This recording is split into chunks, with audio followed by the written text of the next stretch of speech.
حبيبنا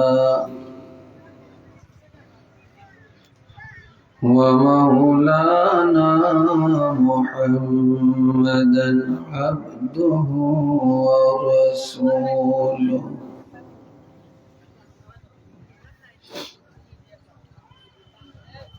الذي أرسله بالحق بشيرا ونذيرا وداعيا إلى الله بإذنه وسراجا منيرا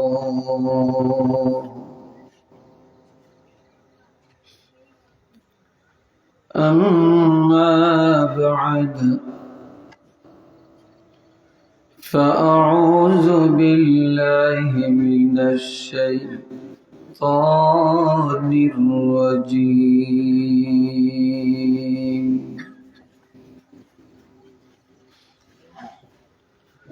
بسم الله الرحمن الرحيم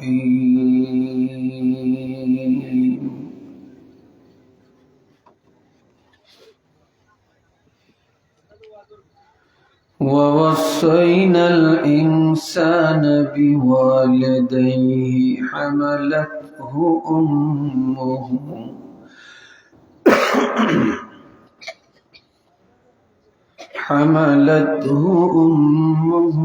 كرها ووضعته كرها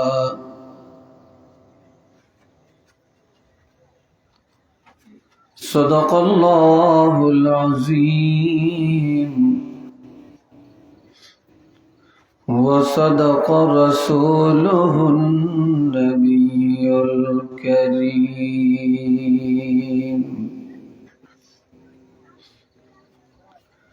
إن الله وملائكته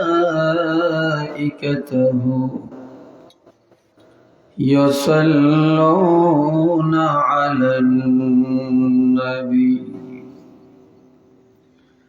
يا أيها الذين آمنوا صلوا عليه وسلموا تسليما صلى الله على محمد صلى الله عليه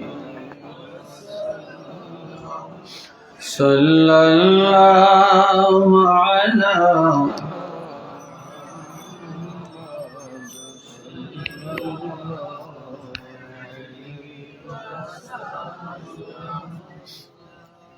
محبতে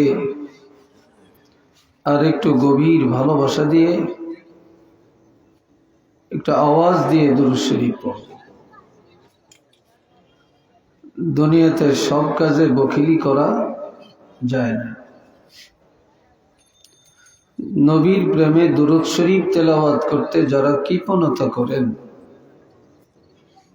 তার চেয়ে বড় কৃপণ দুনিয়াতে আরেকজন হতে পারে না।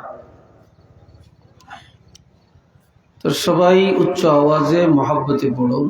আশেপাশে বাড়ি ঘরে যারা ঘোরাফেরা করছেন, আল্লাহর ওয়াস্তে সবাই চলে আসুন, মহব্বতে পড়ুন। সাল্লাল্লাহু মুহাম্মদ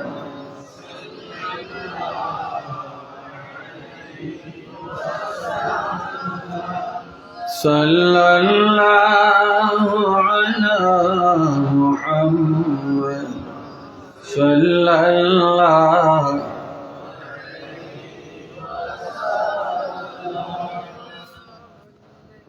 شد أجودش رحمة للعالمين مسجد او شد ہمار و زمین صلی اللہ علی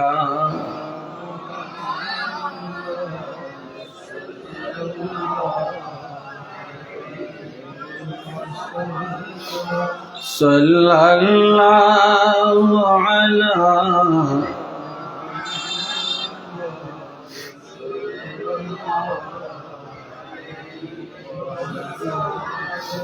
आके आमद नौ के फालक मअरजो अंबिया औलिया मुहताजियो सल्लल्लाहु अला मुहम्मद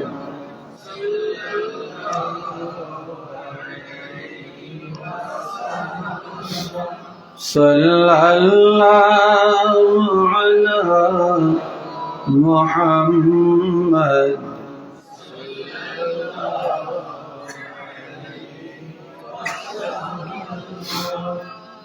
बलगल उला बिकमालिही कशफत दुजा बिजमालिही हसनत जमीअ खसालिही सल्लल्लाहु अलैहि बलगल उला बिकमालिही कशफत दुजा बिजमालिही हसनत जमीअ खसालिही सल्लल्लाहु अलैहि व आलिही।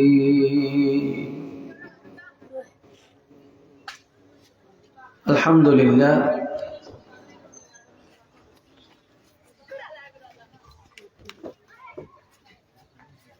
पीरे कामिल अलहाज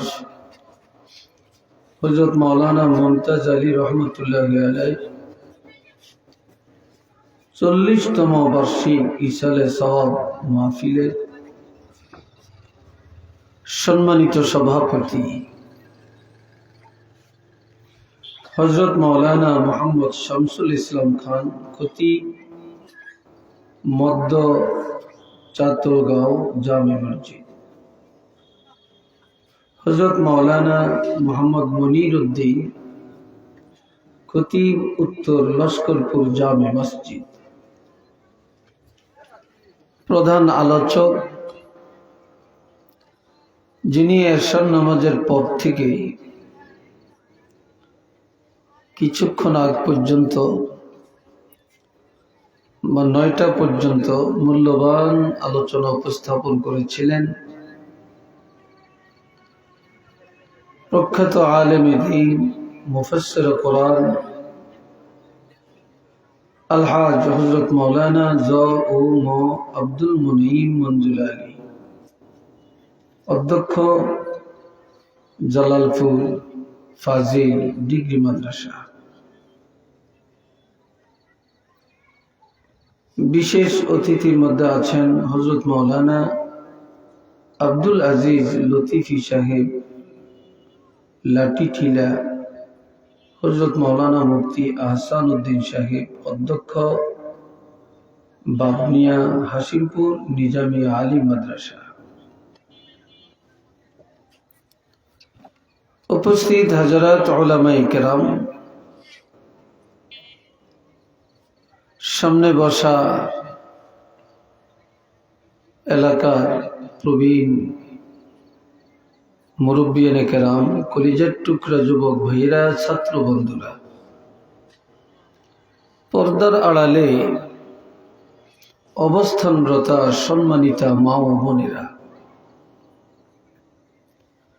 মহান আল্লাহ পাকের দরবারে শুকর আদায় করি, জবানের জড়তা দূর করে উচ্চ আওয়াজে বলি আলহামদুলিল্লাহ।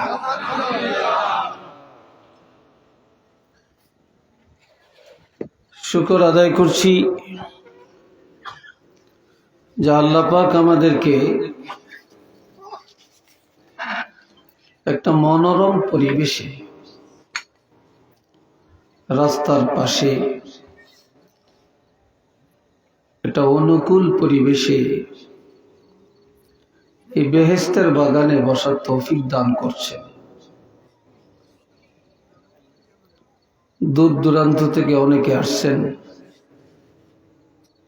আবার কাছের থেকেও অনেকে এখনো আসতে পারেন না। আল্লাহ পাক যে আমাদেরকে এই বেহেশতের বাগানে আসার তৌফিক দিয়েছেন, এই জন্য আমরা উচ্চ কণ্ঠে মহব্বতে আরেকবার বলবো আলহামদুলিল্লাহ।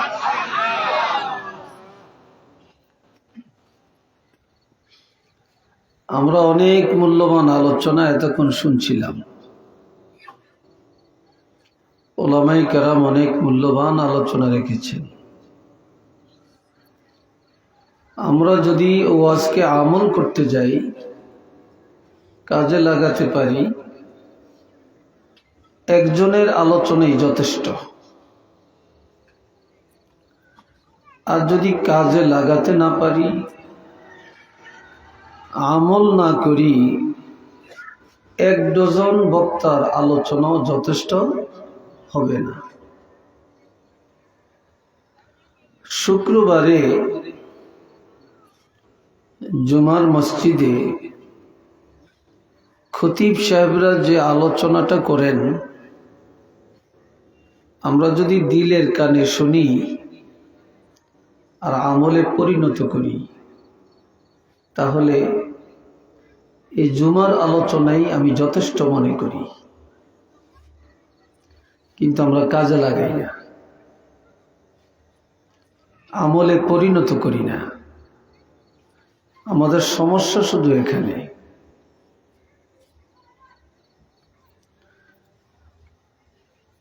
এখানে যারা বসছেন, কেউ সুন্দর, কেউ কালো, কেউ মোটা, কেউ চিকুন, কেউ লম্বা, কেউ বেটু, কেউ ধনী, কেউ গরিব, কেউ মধ্যবিত্ত, কেউ নিম্নবিত্ত। কিন্তু এইটাই দুনিয়াতে আমরা যতদিন আছি, মানুষের মধ্যে এমন একটা ভেদাভেদ আছে, একটা বিভাজন আছে। কিন্তু আল্লাহ কি এগুলো দেখেন? আল্লাহ তো এগুলো দেখেন না, এগুলো পছন্দ করেন না। ইন্নাল্লাহা লা ইয়ানজুরু ইলা সুওয়ারিকুম ওয়া আমওয়ালিকুম। আল্লাহ কারো চেহারার দিকেও চান না, আল্লাহ কারো সম্পদের দিকেও চান না। ওয়ালাকিন ইয়ানজুর ইলা কুলুবিকুম ওয়া আ'মালিকুম। আল্লাহ পাক শুধু দেখেন তোমাদের অন্তরের দিকে আর দেখে আমলের দিকে। কার আমলটা ভালো, কার অন্তরটা ভালো, আল্লাহ শুধু এটাই দেখেন। কার টাকা বেশি, কার টাকা কম, এটা আল্লাহ দেখেন না।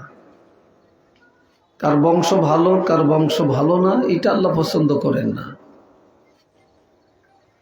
আল্লাহ পছন্দ করেন শুধু আমল, পছন্দ করেন ঈমান।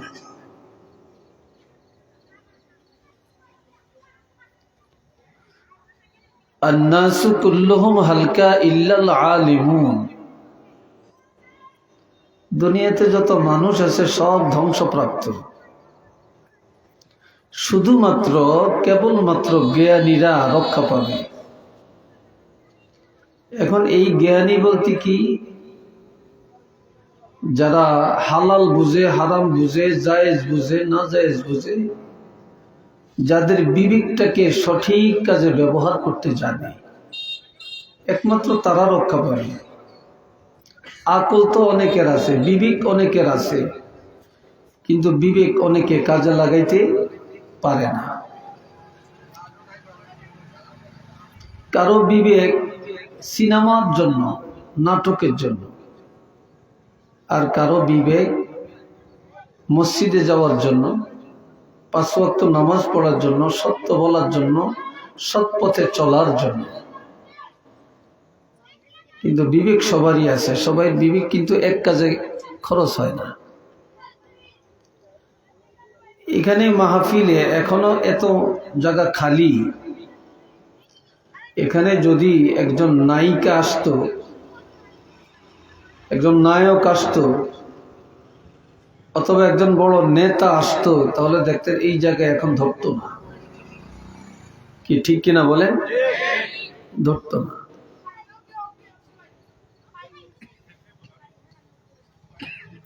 এতেই তো বোঝা যায় যে মানুষ যে আস্তে আস্তে দিন থেকে কত দূরে। والعالمون كلهم هلك إلا العاملون। এই দুনিয়ায় যত জ্ঞানী আছে, যত আকলমান আছে, সব ধ্বংস হয়ে যাবে, লাঞ্ছিত বঞ্চিত নির্যাতিত হবে, কিন্তু তারা ধ্বংস হবে না যারা এলিমটাকে কাজে লাগাইতে পারছে, যারা এলিম অনুযায়ী আমল করে, যারা তাদের বিবেকটাকে হালাল কাজে ব্যবহার করতে জানে, একমাত্র তারাই রক্ষা পাবে।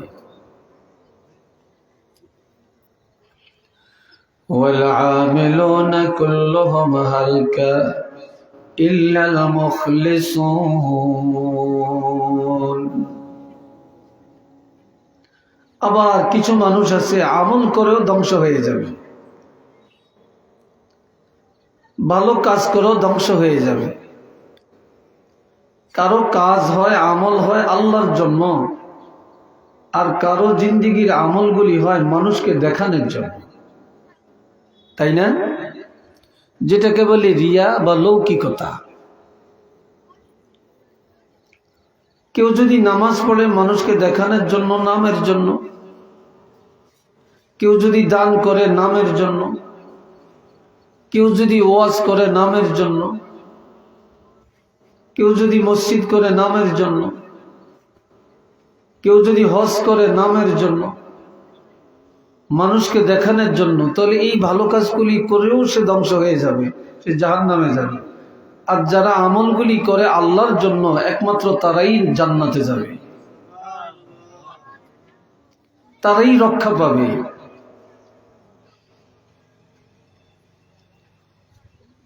দুনিয়াতে মানুষ তালাশ করলে দেখা যায় আমলের মধ্যে লৌকিকতাটাই সবচেয়ে বেশি, রিয়াটাই সবচেয়ে বেশি। এই জন্য আল্লাহ কোরআন শরীফে বলছেন, فَمَنْ كَانَ يَرْجُو لِقَاءَ رَبِّهِ فَلْيَعْمَلْ عَمَلًا صَالِحًا وَلَا يُشْرِكْ بِعِبَادَةِ رَبِّهِ أَحَدًا। সব আমার দিকে তাকাবে, রাস্তায় দাঁড়িয়ে থাকবেন না, সব ভিতরে এসে বসে যাবে। আমরা তো সবাই আল্লাহকে চাই, জোরে বলেন কাকে চাই?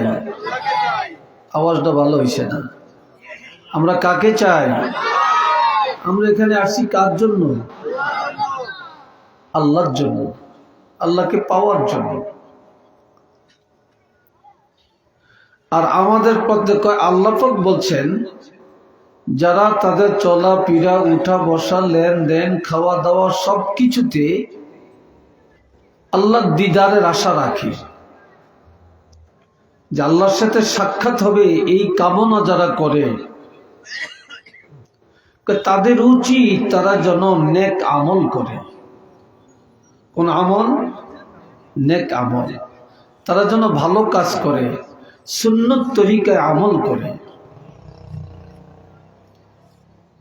ولا يشرك بعبادة ربه أحدا। ইবাদতের মধ্যে আল্লাহর সাথে যেন কাউকে শরীক না করে, অর্থাৎ ইবাদতটা যেন আল্লাহর জন্য করে, ইবাদতটা যেন কোনো নামের জন্য, লৌকিকতার জন্য, কোনো মানুষকে খুশি করাবার জন্য না করে।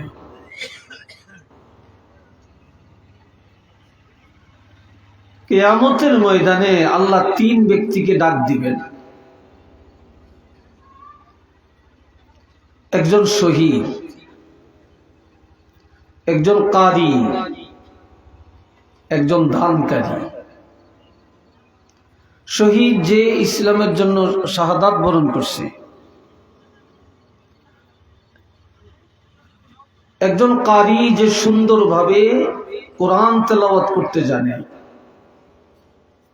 একজন দানকারী যার দানে সমাজের অনেক উন্নয়ন, মসজিদ মাদ্রাসার অনেক উন্নয়ন হয়েছে, সমাজের অনেক উন্নয়ন হয়েছে, এমন একজন দানকারী আল্লাহ ডাক দিবেন। শহীদকে বলবে, শহীদ কি জন্য তুমি শহীদ হয়েছ? শহীদ বলবে, লেওয়াজিহিকা, আপনার জন্য। কার জন্য? আপনার জন্য। আপনি আল্লাহকে পাওয়ার জন্য। আল্লাহ বলবেন, কাযযাবতা, তুমি বড় মিথ্যু, তুমি বড় মিথ্যাবাদী, তুমি আমার জন্য শহীদ হও নাই, তুমি শহীদ হয়েছ তোমার বীর বাহাদুরি প্রদর্শনের জন্য, বীর বিক্রম উপাধি পাওয়ার জন্য, সাহসিকতার পরিচয় দেওয়ার জন্য, বাহবা নেওয়ার জন্য। তুমি যা চাইছো তা দুনিয়াতে পাইছো, বাহবা পাইছো, বীর উত্তম খেলাফত পাইছো, সাহসিকতার খেলাফত পাইছো, যা চাওয়ার তা পাইয়া গেছো, আমার থেকে পাওয়ার আর কিছু নেই। তখন অর্ডার হবে, ফাসহিবা আলান নার, তাকে জাহান্নামে ফেলে দেওয়া হোক, ফাউলকিয়া ফিন্নার, তখন তাকে উবুর করে জাহান্নামে নিক্ষেপ করা হবে। একটু নাউজুবিল্লাহ বলেন, আর একটু জোরে।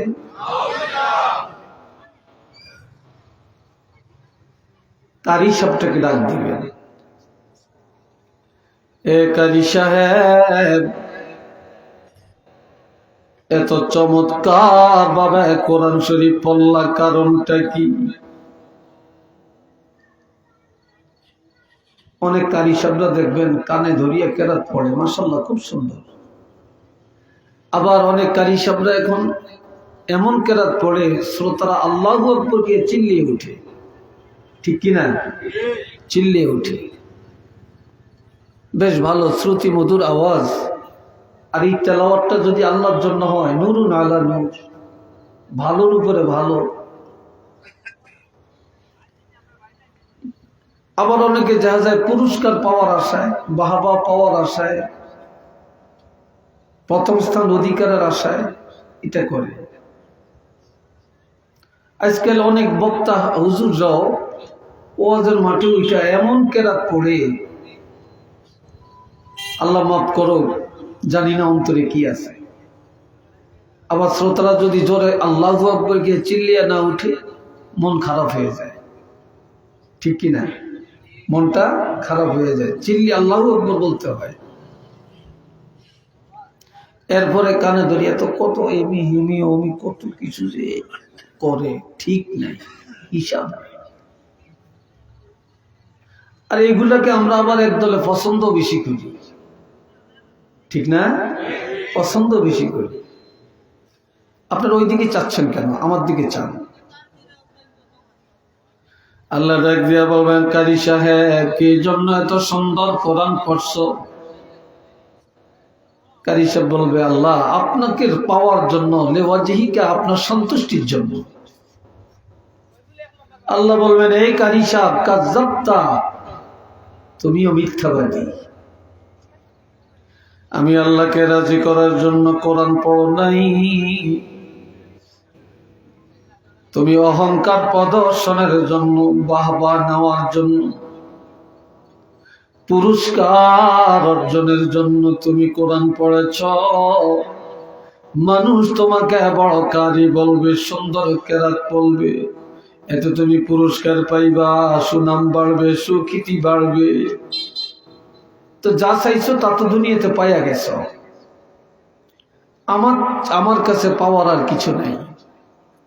তুমি আমারে চাও না, তুমি চাইছো দুনিয়ার মানুষের মুখের ভালোবাসা, পাইয়া গেছো, আমার কাছে কিচ্ছু নাই। তখন অর্ডার দেওয়া হবে, তাকেও জাহান্নামে ফেলে দাও। ফেরেশতারা তখন তাকেও উবুর করে জাহান্নামে ফেলে দিবে। আরো আসতে বলেন। এবার দানকারীকে বলবে, দানকারী তুমি লাখ লাখ টাকা দান করছো, মাদ্রাসা করছো, মসজিদ করছো, মক্তব করছো, রাস্তা করছো, গরিবের দান করছো, তারপর তোমার নামের শেষে দানবীর। আপনাদের দেশে আসেনি বিশিষ্ট দানবীর, ঠিক না? এইটা না লেখলে কলিজা ফেটে যায়। আমি এত টাকা দান করলাম, আমার নামটা এইভাবে লেখলো, তো দানবীর লেখলো না।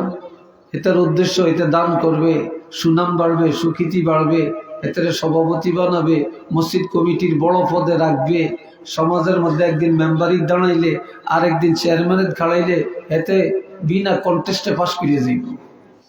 কি ঠিক কিনা? এমন আছে কিনা? তাহলে তোমার দানের উদ্দেশ্য তো আমি আল্লাহর জন্য না, তুমি দান করছো মানুষের জন্য। তো যা চাইছো তা পাইছো, যা চাইছো তা তো দুনিয়াতে পাইছো, আমার কাছে পাওয়ার কিছু নাই। তখন অর্ডার দিবে তাকে জাহান্নামে ফেলে দাও, তখন ফেরেশতারা তাকেও জাহান্নামে ফেলে দিবে। একটু চিল্লিয়া বলেন না নাউযুবিল্লাহ। অনেকে রাস্তা দিয়ে হাঁটে, আমি একটু আস্তে আস্তে ছোট ছোট দুই চারটা কথা বলবো, শুনবেন তো আপনারা? আমি আবার বেশি জোরে পারি না। রাস্তা দিয়ে হাঁটে, কি কথা ঠিক কিনা? আবার আমাদের মধ্যে কিছু বক্তা হুজুর আছেন মাশাআল্লাহ, আবার ইউটিউব ভাইয়েরা তো প্রচার করবো, এরা মূল্য তো কই যারা ভারী যাইবে, ঠিক নেই? এরা এই ওয়াজ করে আর তসবিহ একটা হাতের মধ্যে, এটা কি দরকার? এটা তো নফল ইবাদত। তাহাজ্জুদের নামাজ আল্লাহ কি দিনের 12টায় পড়তে বলছে না রাতের অন্ধকারে পড়তে বলছে? শেষ রাত পড়তে বলছে। অর্থাৎ নফল ইবাদত যত আছে আপনি গোপনে করবেন, কথা বুঝছেন? আর ফরজ ওয়াজিব সুন্নত এগুলো আপনি প্রকাশ্য করবেন, তবে অহংকার করা যাবে না। এখন তাসবিহ পড়বেন, এটা তো নফল ইবাদত। আউয়াবিন পড়বেন, ইশরাক পড়বেন, নফল ইবাদত। তাহাজ্জুদ পড়বেন, নফল ইবাদত। কোরআন পড়বেন, নফল ইবাদত। সুবহানাল্লাহ বলবেন, নফল ইবাদত। যত গোপনে করবেন তত ফায়দা বেশি। এখন এই যে তাসবিহ পড়তেছে, তাহলে এটার মধ্যে অহংকার আছে কিনা? চিল্লিয়ে বলেন, আছে কি নাই? সারা জীবন পড়লে কি লাভ হবে? আল্লাহর কাছে এটা কিছু পাবেন? কিচ্ছু পাবেন না। আমার চাঁদপুরে আমার মাদ্রাসার সামনে এক লোক সকাল 8টার সময় বসে বসে চা খাইতেছে। ওই দিন আবার আমার মাদ্রাসায় জরুরি কাজে, যেখানে আমি 9:30 সাড়ে 9টায় মাদ্রাসায় উপস্থিত হই, আমি ওই দিন 8টার সময় উপস্থিত হয়ে গেছি, খুব জরুরি কাজ ছিল। উনি দেখে আমাকে, হুজুর আসছেন এত সকালে, আসেন একটু চা খাই। টাইম না বসেছে, বসে চাটা খাইতেছে বেশ। পরে দেখি উনি চোখটা জলে, চোখটা জলে। তো কি দিয়েছে আপনার চোখ জলে কেন? আমি রাত্রে উঠছিলাম, তাহাজ্জুদ পড়তে মসজিদে আসছিলাম, তাহাজ্জুদ পড়ি আর বাড়ি যাই না, দোকানে এসে চাটা খাইলাম, এখন বাড়ি যাবো, চোখ জলে। তা আমরা তাহাজ্জুদ পড়তে মসজিদে এসেছেন, আপনার কেউ জিজ্ঞাইছে? কি বলেন, কেউ জিজ্ঞাইছে?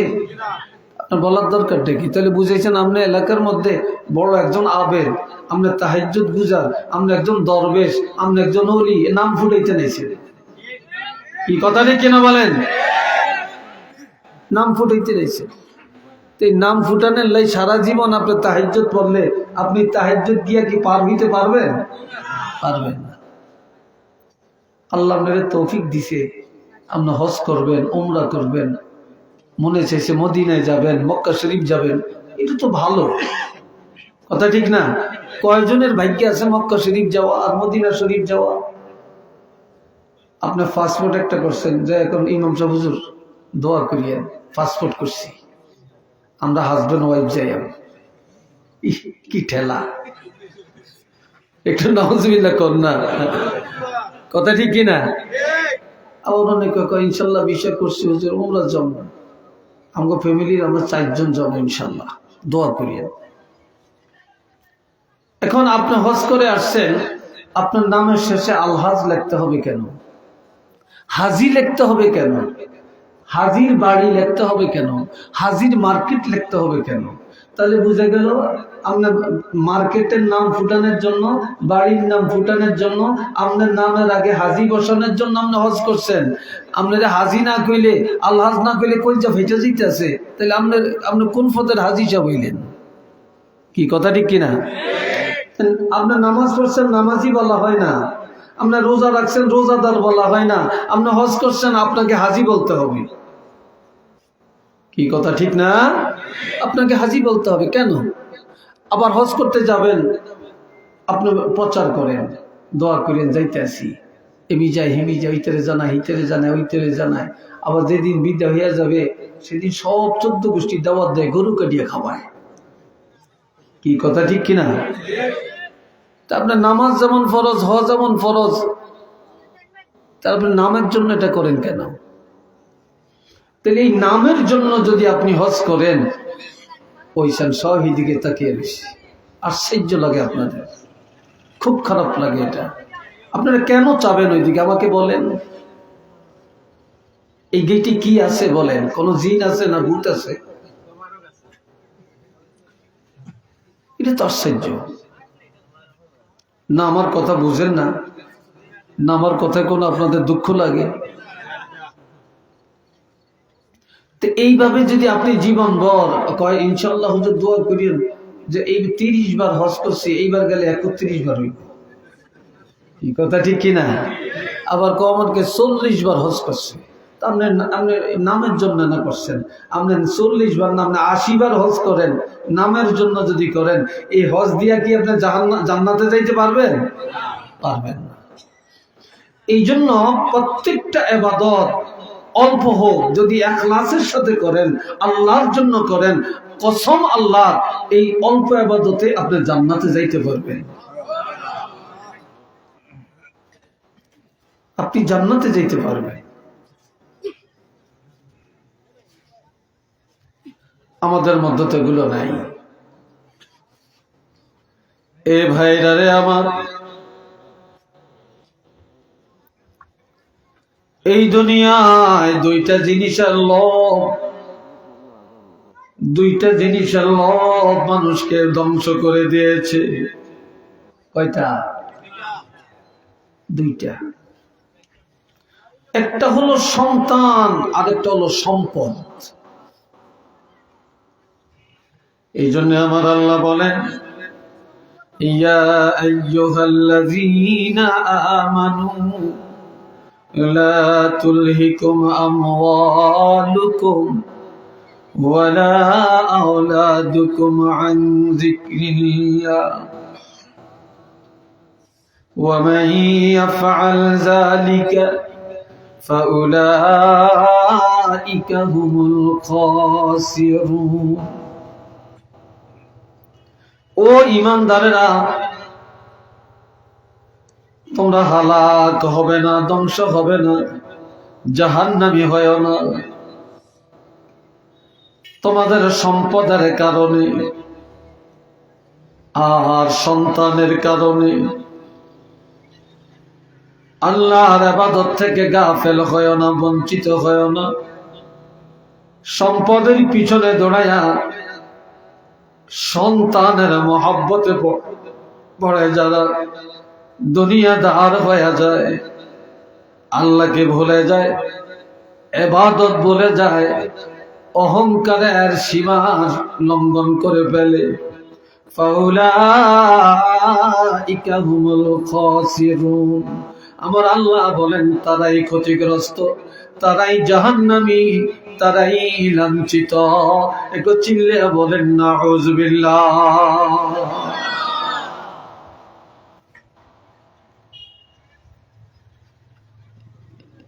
দুনিয়াতে দেখেন মানুষ এখন, হাদিসে আছে কিয়ামতের 15টা আলামত। এই যে বর্তমানে করোনা মহামারী, সাইক্লোন, আইলা, লাইলা, নার্গিস, কত নামের আছে না, আসেনি? তারপরে ভূমিকম্প, শিলাবৃষ্টি, আবার এখন আবার একটা বেরিয়েছে, এটার কি কয়, কি মশা জানি, এডিস মশা, ডেঙ্গু, ঠিক কিনা? আবার এমন এমন রোগের কথা শোনা যায় যা আমরা জীবনে কখনো শুনি নাই, ঠিক কিনা? কেন? এগুলো কি আল্লাহ দিতেছে না আমরা আল্লাহতে চাইয়া আনতেছি? বলেন জোরে কন। আমরা এগুলি প্রাপ্য, আমরা নিজেরা আনতেছি, আল্লাহ তো দেন না।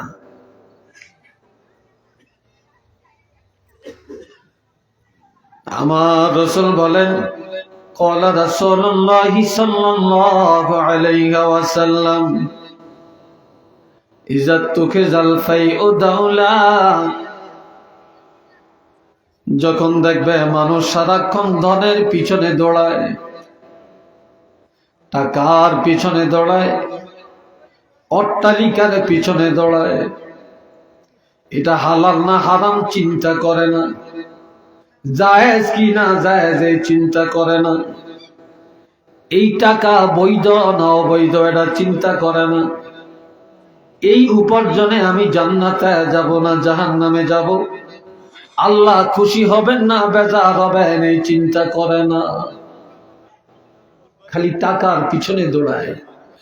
যখনই দেখবে মানুষ হারামের পিছনে দৌড়ায়, ধনের পিছনে দৌড়ায়, তখনই মনে করবা এটা খোদার গজব। আর গজব খুব নিকটবর্তী, কথা ঠিক নেই? এখন তো দেখেন 100 জনের মধ্যে আপনি 98 জন পাবেন সুদের আড্ডায়, কি কথা ঠিক কিনা? কিসের আড্ডায় পাবেন? সুদের আড্ডায় পাবেন, ঘুষের আড্ডায় পাবেন। আপনি ছোট্ট একটা কাজ নিয়ে কোনো অফিসে গেলে দেখবেন ফিওনে পর্যন্ত আপনার সাথে কথা বলে না টাকা ছাড়া, কি কথা ঠিক না? টাকা ছাড়া। আপনার বাড়ি এলাকায় একটা মানুষ মার্ডার হয়েছে, যাদের এখানে এত কথা হচ্ছে কেন?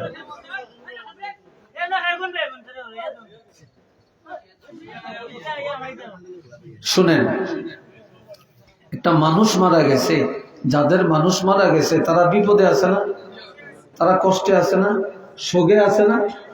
এখন এই লাশটা পুলিশে ধরবো তাও টাকা দিতে হয়, এই লাশটা নিব তাও টাকা দিতে হয়, পোস্টমর্টম করব তাও টাকা দিতে হয়, কথা ঠিক কিনা? তাও টাকা, থানার টাকা না দিলে কোনোটি হয় না।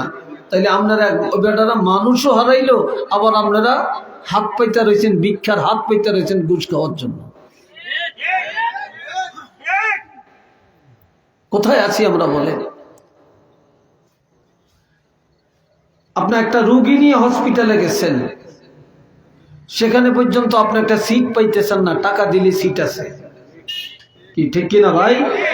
টাকা দিলে সিট আছে। কোথায় আছেন বলেন? যেখানে যাবেন মেম্বার কোন, চেয়ারম্যান কোন, চেয়ারম্যান অফিস কোন, ডিসি অফিস কোন, টিওনো অফিস কোন। এই জন্য আমি বলি এই দেশে গজব কেন? যেই দেশের ডাকাইতেরা যায় চোরের বিচার করতে হয়, এই দেশে কোথার গজব এমনি আসবে, কি কথা ঠিক কিনা? একজনের টাকাতে করলো লাখ লাখ টাকা, হেতে হয় বড় হুজুর, হেতে হয় অফিসার, হেতরে বেকে তেল মাখে, সারে আইসে সার সার কইয়া, আর এই সারে বিচার করতে যায় চেয়ারম্যান, টিওনো, এমপি, মন্ত্রী, লাখ লাখ কোটি কোটি টাকা জনগণের মারিয়া খায়, আর কেউ যদি ফ্যাটের দেয় মুরগা চুরি করে, এই মুরগা চুরির মোস্তাক দিয়ে ফিরতে যায়, কি কথা ঠিক না? লাঠি দিয়ে পিটাইতে যায়, উচিত বিচার করতে যায়, আরে তোমার বিচার করবো কেনা? কি আমার কথায় রাগ হচ্ছেন আপনারা? এই জন্য এখন ওয়াজের জায়গায় ওয়াজ ধরে না। হযরত মুসা কালিমুল্লাহ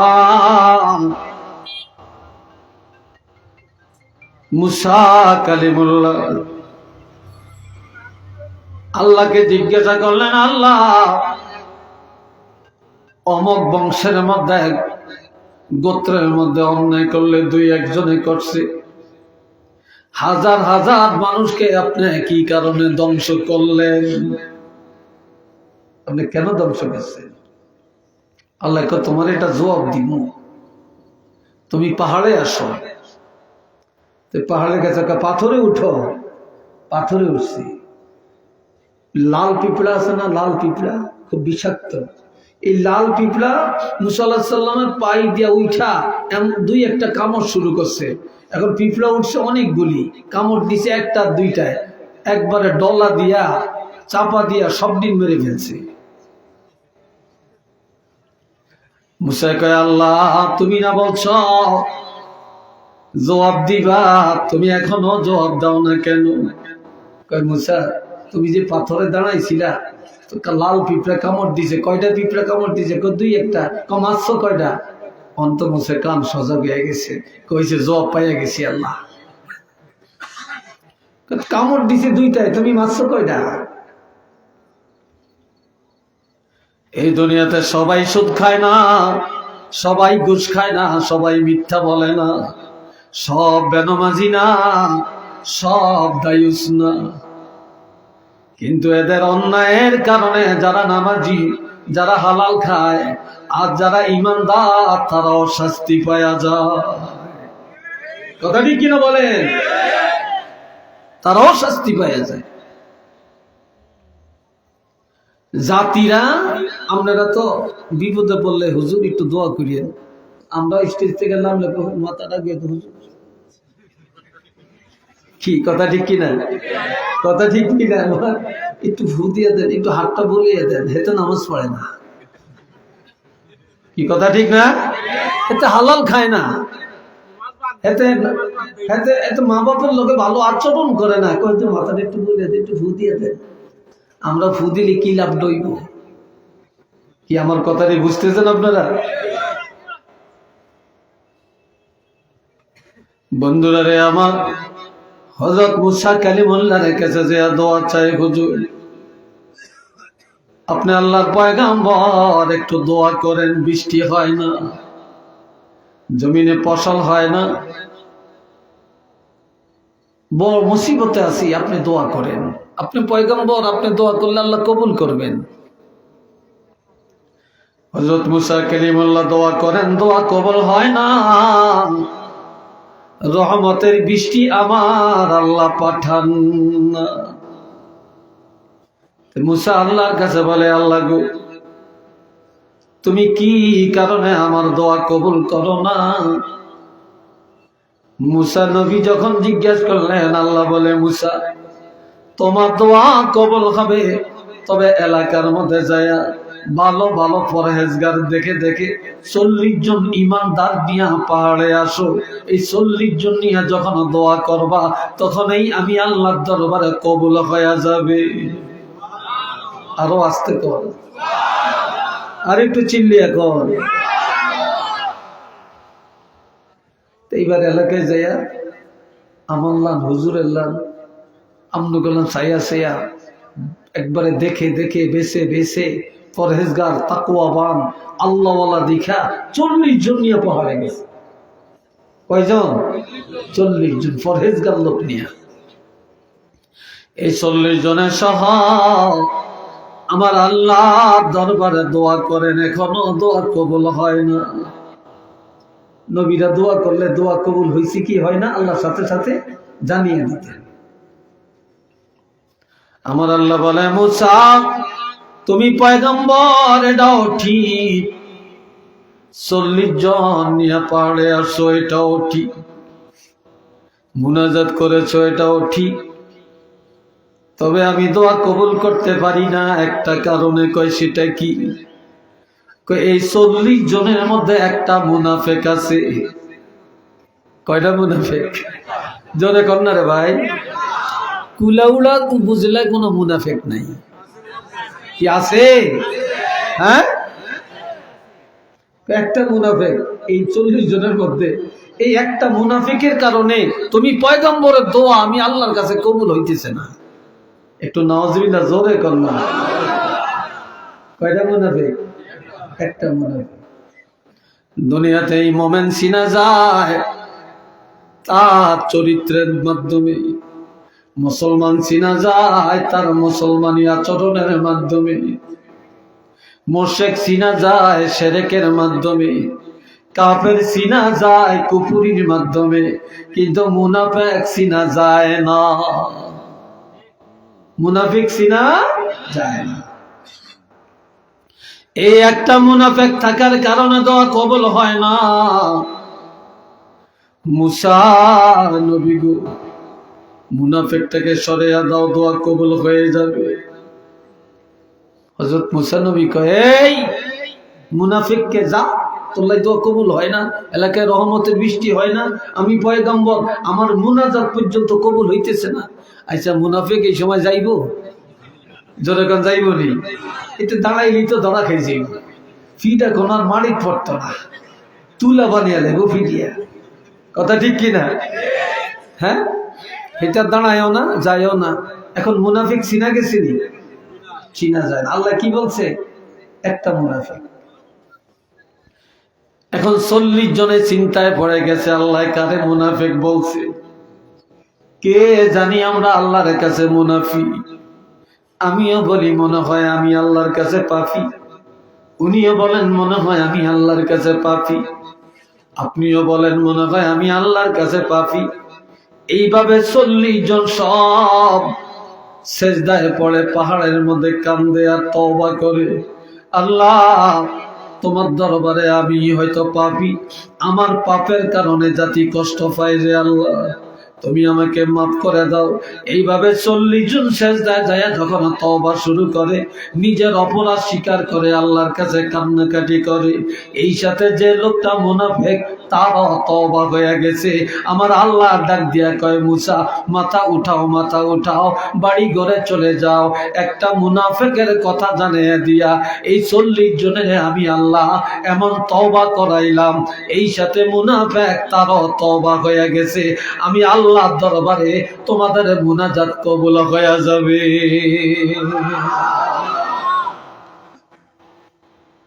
রহমতের বৃষ্টি চলে আসবে।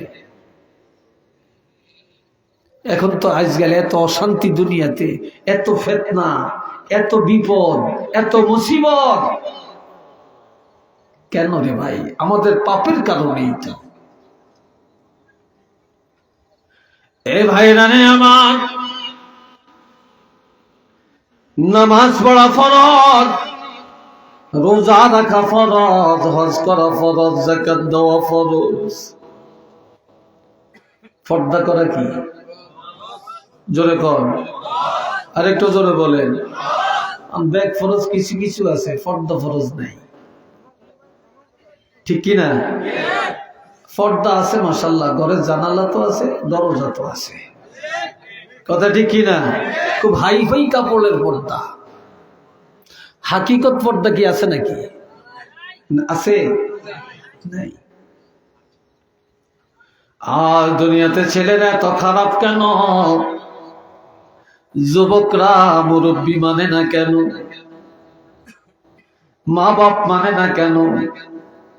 মসজিদে পাওয়া যায় না কেন? ভালো কাজে পাওয়া যায় না কেন? গানের আড্ডায়, নাটকের আড্ডায়, সন্ত্রাসের কাজে বেশি পাওয়া যায় কেন? একমাত্র তালাশ করলে দেখা যায় বাপ ভালো না, না হয় মা ভালো না। মা বাবার পর্দা ছিল না, তাদের মধ্যে ছিল বেজাল, এই জন্য প্রজন্ম হয়ে গেছে আর সন্তানরা হয়ে গেছে বেজাল, ঠিক না? ইমাম বুখারী রহমতুল্লাহ আলাইহি, তিনি এত বড় বুজুর্গ কেন হলেন? যে ইমাম বুখারীর কবরের মাটি আমার আল্লাহ মেশো আম্বর বানাইয়া দিলেন। ইমাম বুখারীর আম্মাকে কেউ দেখে না, আর গভীর রাত্রে উঠে তাহাজ্জুদ পড়তেন। তাহাজ্জুদের বিছানায় অন্ধকার রাত্রে আল্লাহ দরবারে 2টা হাত বাড়ায়া সন্তানের জন্য দোয়া করতেন আর বলতেন, আল্লাহ আমার ছেলেকে তুমি হাদিসের খেদমতের জন্য কবুল করে নাও। আর যে ইমাম বুখারী যিনি হাদিস লেখছেন, অন্ধকার রাত্রি, বাতি ছিল না, তিনি যখন কলমটা কাগজের মধ্যে লাগাইতেন,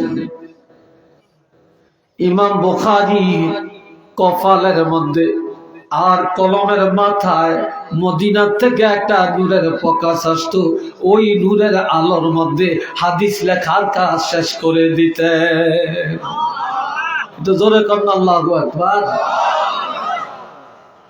আর ওই ইমাম বুখারীর ইন্তেকালের পরে ওনার কবরের মাটি আল্লাহ মেশক আম্বর বানিয়ে দিছে। খাতুনে জান্নাত হযরত ফাতেমা জোহরা রাদিয়াল্লাহু তাআলা আনহা,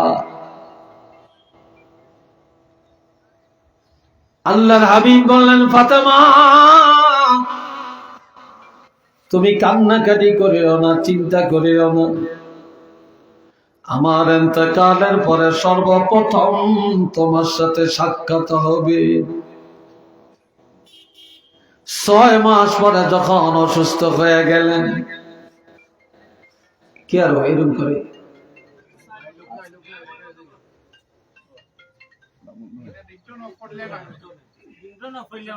এ ভাইয়েরা শোনেন, তিনি হযরত আলীরে ডাক দিয়া বলে, আলী আমি আর হয়তো বেশি দিন বাঁচব না, তবে আমার ইন্তেকালের পর আমার মৃত্যুর খবরটা বেশি জানাজানি করিও না। আজকে অনেক মহিলা মারা গেলে মাইকে প্রচার করে, কি কথা ঠিক কিনা? অমুকের ওয়াইফ মারা গেছে, অমুকের মায় মারা গেছে। এটা তো তাকওয়ার খেলাফ। বলে আমার ইন্তেকালের পর আমার গোসলটা দিনের বেলায় দিও না, আমার ইন্তেকালের পরে আমার কবরটা দিনের বেলায় করিও না, আর আমারে দিনের বেলায় কবরে রাখিও না। এই দুনিয়ায় কেউ কোনোদিন আমাকে দেখে না, চিনে না। আমার মৃত্যুর পর ভয় লাগে, না জানি কেউ দেখে ফেলে। এই জন্য গোসলটা রাত্রে দিবা, কবরটা রাত্রে করবা, আর জানাজা রাত্রে পড়বা। আমার মৃত্যুর পরেও যেন আমার লাশটা কেউ না দেখে। একটু চিল্লে বলেন সুবহানাল্লাহ।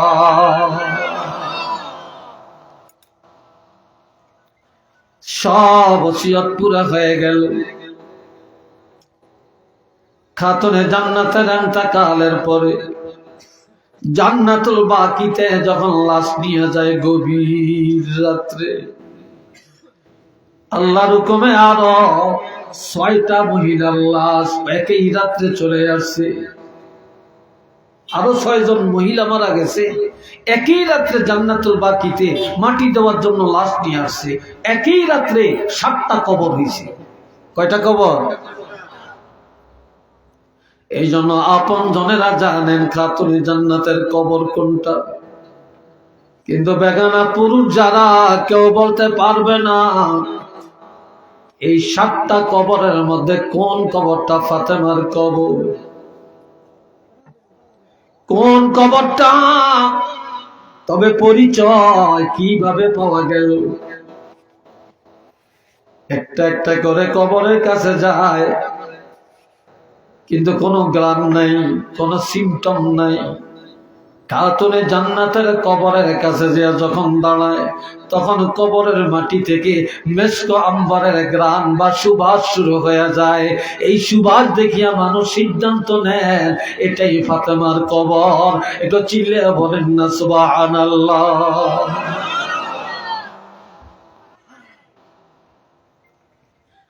ইমাম গাজ্জালী আল্লাহর একজন মকবুল ওয়ালি।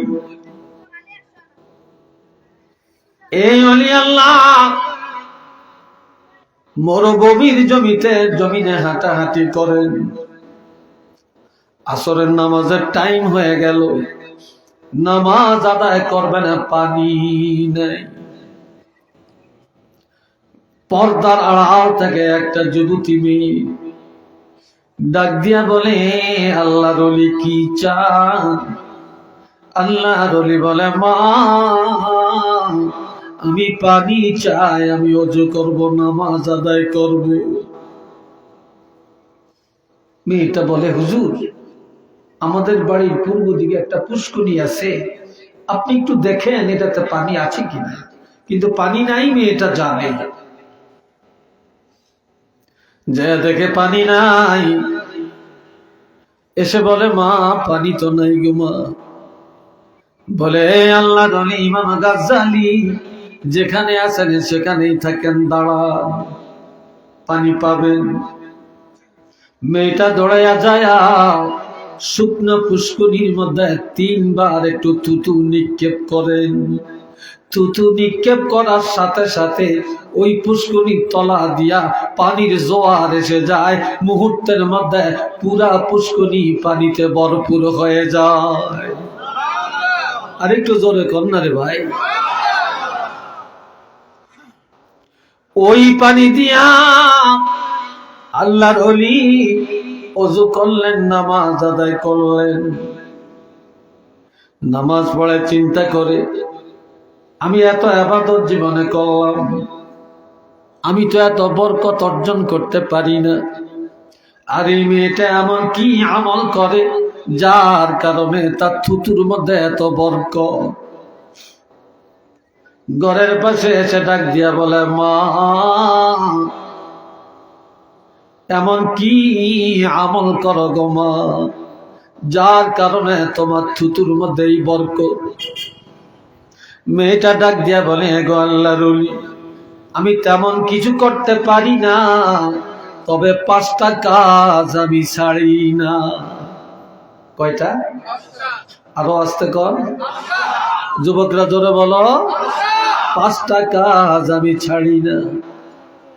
1 নম্বর, যেদিন আমার বিবাহ হয়েছে, স্বামীর সাথে স্বামীর গাড়িতে করে স্বামীর ঘরে ঢুকলাম, সেদিন থেকে কোনোদিন ঘরের বাহিরে যাই না,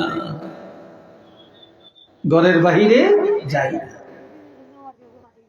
2 নম্বর, আমার নামাজ কাজা হয় না। 3 নম্বরে, একদিনের জন্য আমার কোরআন তেলাওয়াত বন্ধ হয় না। 4 নম্বরের আমল, আমার স্বামীর অন্তরে কোনোদিন আমি ব্যথা দেই না। 5 নম্বরের আমল, আমি আমার হাতে সংসারের কাজ করি আর আমার জবানে আল্লাহর হাবিবের উপরে দুরূদ ও সালাম পাঠ করতে থাকি, যার কারণে আল্লাহ পাক আমার জবানের মধ্যে এই বরকতটা দিয়েছেন। একটু চিল্লিয়া বলেন না সুবহানাল্লাহ।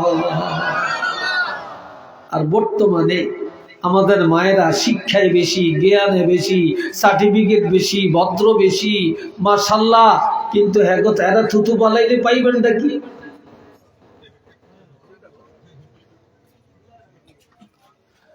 আল্লাহ মোহাব্বতে পড়েন সাল্লাল্লাহ, জোরে জোরে, মুহাম্মদ সাল্লাল্লাহু আলাইহি ওয়াসাল্লাম, মুহাম্মদ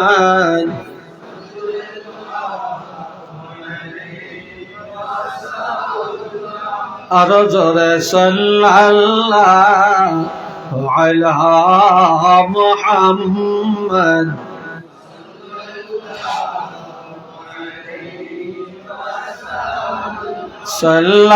সাল্লাল্লাহু আলা মুহাম্মদ।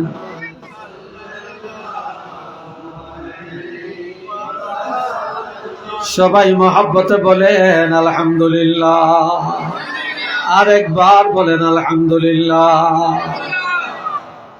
এইবার আরেকটা মহিলার কথা শুনে, আমার কথায় কষ্ট হচ্ছে আপনাদের, বিরক্ত লাগছে আপনাদের? আল্লাহ, মহিলাদের দাম আল্লাহর কাছে বেশি না কম? জোরে কম। আর মহিলাদের কারণেই সন্তান ভালো, মহিলাদের কারণেই সন্তান খারাপ।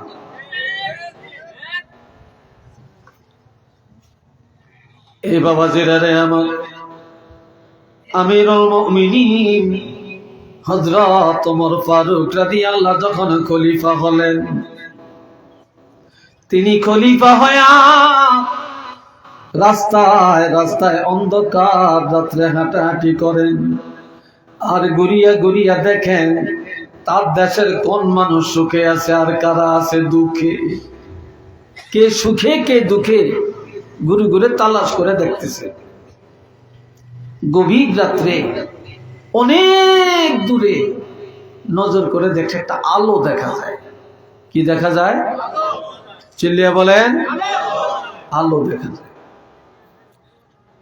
হযরত ওমর ফারুক ভাবলেন এই ঘরের মানুষ মনে হয় কোনো বিপদে আছে, এই জন্য টুক টুক টুক টুক করে হেঁটে হেঁটে গেলেন। জয়া দেখলেন ঘরের পাশে দাঁড়ালেন একটা বুড়ি তার একটা যুবতী মেয়েকে ঘুম থেকে জাগায়। ঘুম থেকে জাগায় বলে, এ মেয়ে ওঠো। মেয়েটা ঘুম থেকে উঠে বলে, মা গভীর রাত কি কারণে ঘুম থেকে উঠালেন? কোনো ওজুর পানি দেওয়া লাগবে? কয় না। কোনো খেদমত করা লাগবে? কয় না। কি কি জন্য জাগাইলেন? এখন মা বলতেছে মেয়েটাকে, এ মা গভীর রাত আমাদের কতগুলো বকরি, বকরি চিনেন তো আপনারা? ছাগল। আমাদের এই বকরির দুধ দহন করব, আমি একা একা পারবো না, তুমি আমার সাথে সহযোগিতা করবা। তো যুবতী মেয়েটা বলে, মা এত গভীর রাত্রে কেন? সকালেই তো পারবেন। কয় না, তো রাত্রে এটা করে ফেলবো।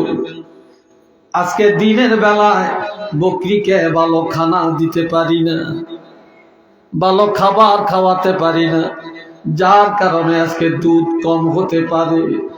এই কম দুধ নিয়ে বাজারে বিক্রি করলে আমাদের সংসার চলবে না, চাল ডাল কিনতে পারবো না। তবে অন্ধকার রাত্রে দুধ দোহায়া, এই দুধের মধ্যে আমরা অন্ধকারে কিছু পানি মিশায়া এই দুধটা বাড়াইয়া নিয়া কুলাউড়া বাজারে নিয়ে বিক্রি করলে বেশি টাকা পাবো, আমাদের সংসারের চাহিদা মিটে যাবে। মেয়েটা বলে, মা এটা রাত্রে কেন করবেন? এটা দিনে করলে হয় না। কয় তুমি জানো না এটা যে হযরত ওমরের রাষ্ট্র, হযরত ওমর রাষ্ট্রপ্রধান, দিনে করলে কেউ যদি দেখে ফেলে আর হযরত ওমর যদি জেনে যায় তাহলে কঠিন বিচার হবে, আদালতের কাঠগড়ায় দাঁড়ান লাগবে। এই জন্য কেউ যেন না জানে না দেখে, এই জন্য রাত্রি বেলায় কাজটা করে ফেলবো। চিল্লে বলেন নাউযুবিল্লাহ। আরো জোরে কর, রাত্রি কাজটা করে ফেল। এখন মেয়েটা কয়, মা রাত্রে করবেন, দুনিয়ার কেউ জানলো না, দেখলো না, শুনলো না। মাগো, যে আল্লাহ বকরি পালছে, যে আল্লাহ আমারে বানাইছে, আপনারে বানাইছে, যে আল্লাহ রিজিকের মালিক, হায়াত মৌতের মালিক, মা বলেন তো আল্লাহ কি দেখবে না? সুবহানাল্লাহ কইয়েন না। আল্লাহ কি দেখবে না? এখন বুড়ি কহ, আল্লাহ তো দেখবে। মেয়েটা বলে, মা আল্লাহকে ভয় করেন, হযরত ওমর ফারুক রাদিয়াল্লাহকে ভয় করবেন না। এই কথাটা হযরত ওমর ফারুক রাদিয়াল্লাহু অন্ধকার রাত্রে ঘরের পাশে দাঁড়িয়ে দাঁড়িয়ে শুনতে আছে।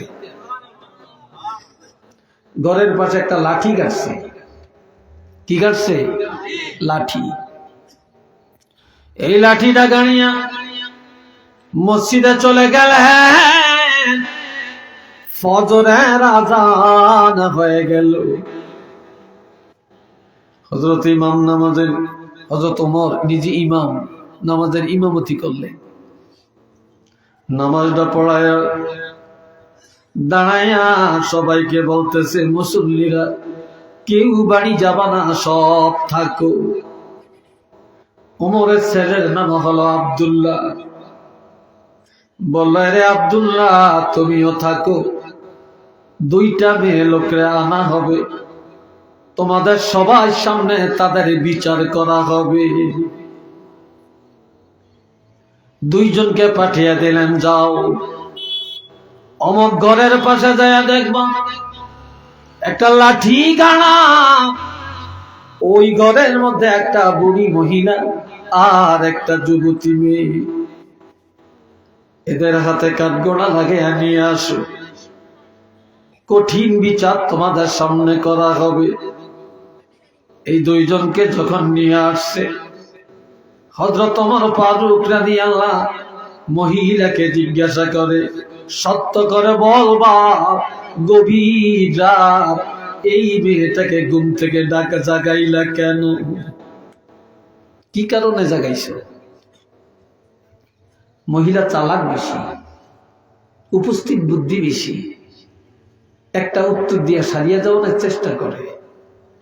মহিলা বলে, হযরত ওমর, কি কারণে জাগাইলাম এটা নিশ্চয়ই আপনি জানেন, না জানলে ডাইরেক্ট এই প্রশ্ন করতেন না, তবে আর কোন প্রশ্ন জিগাইয়া আমাকে অপমান করিয়েন না।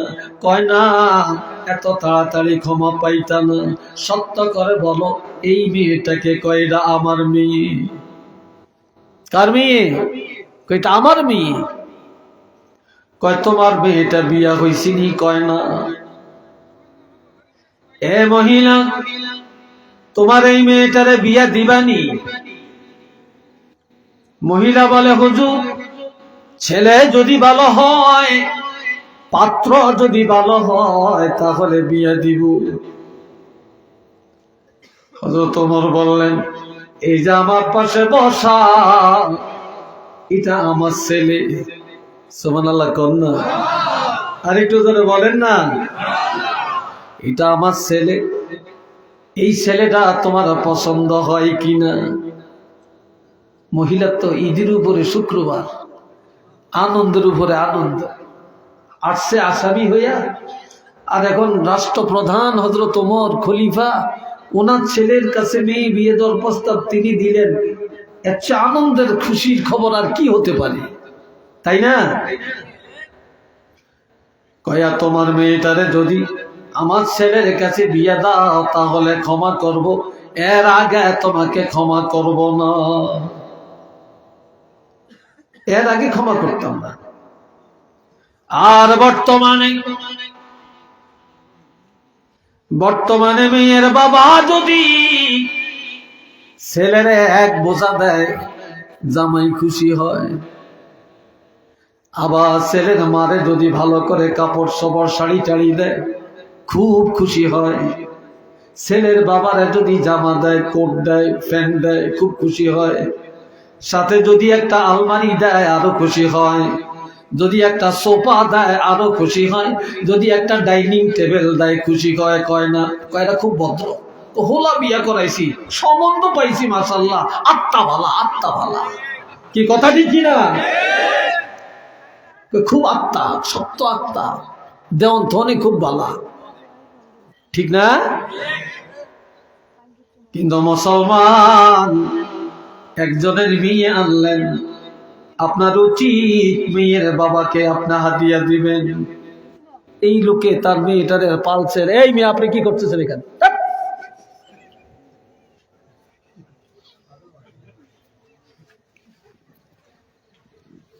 আল্লাহ,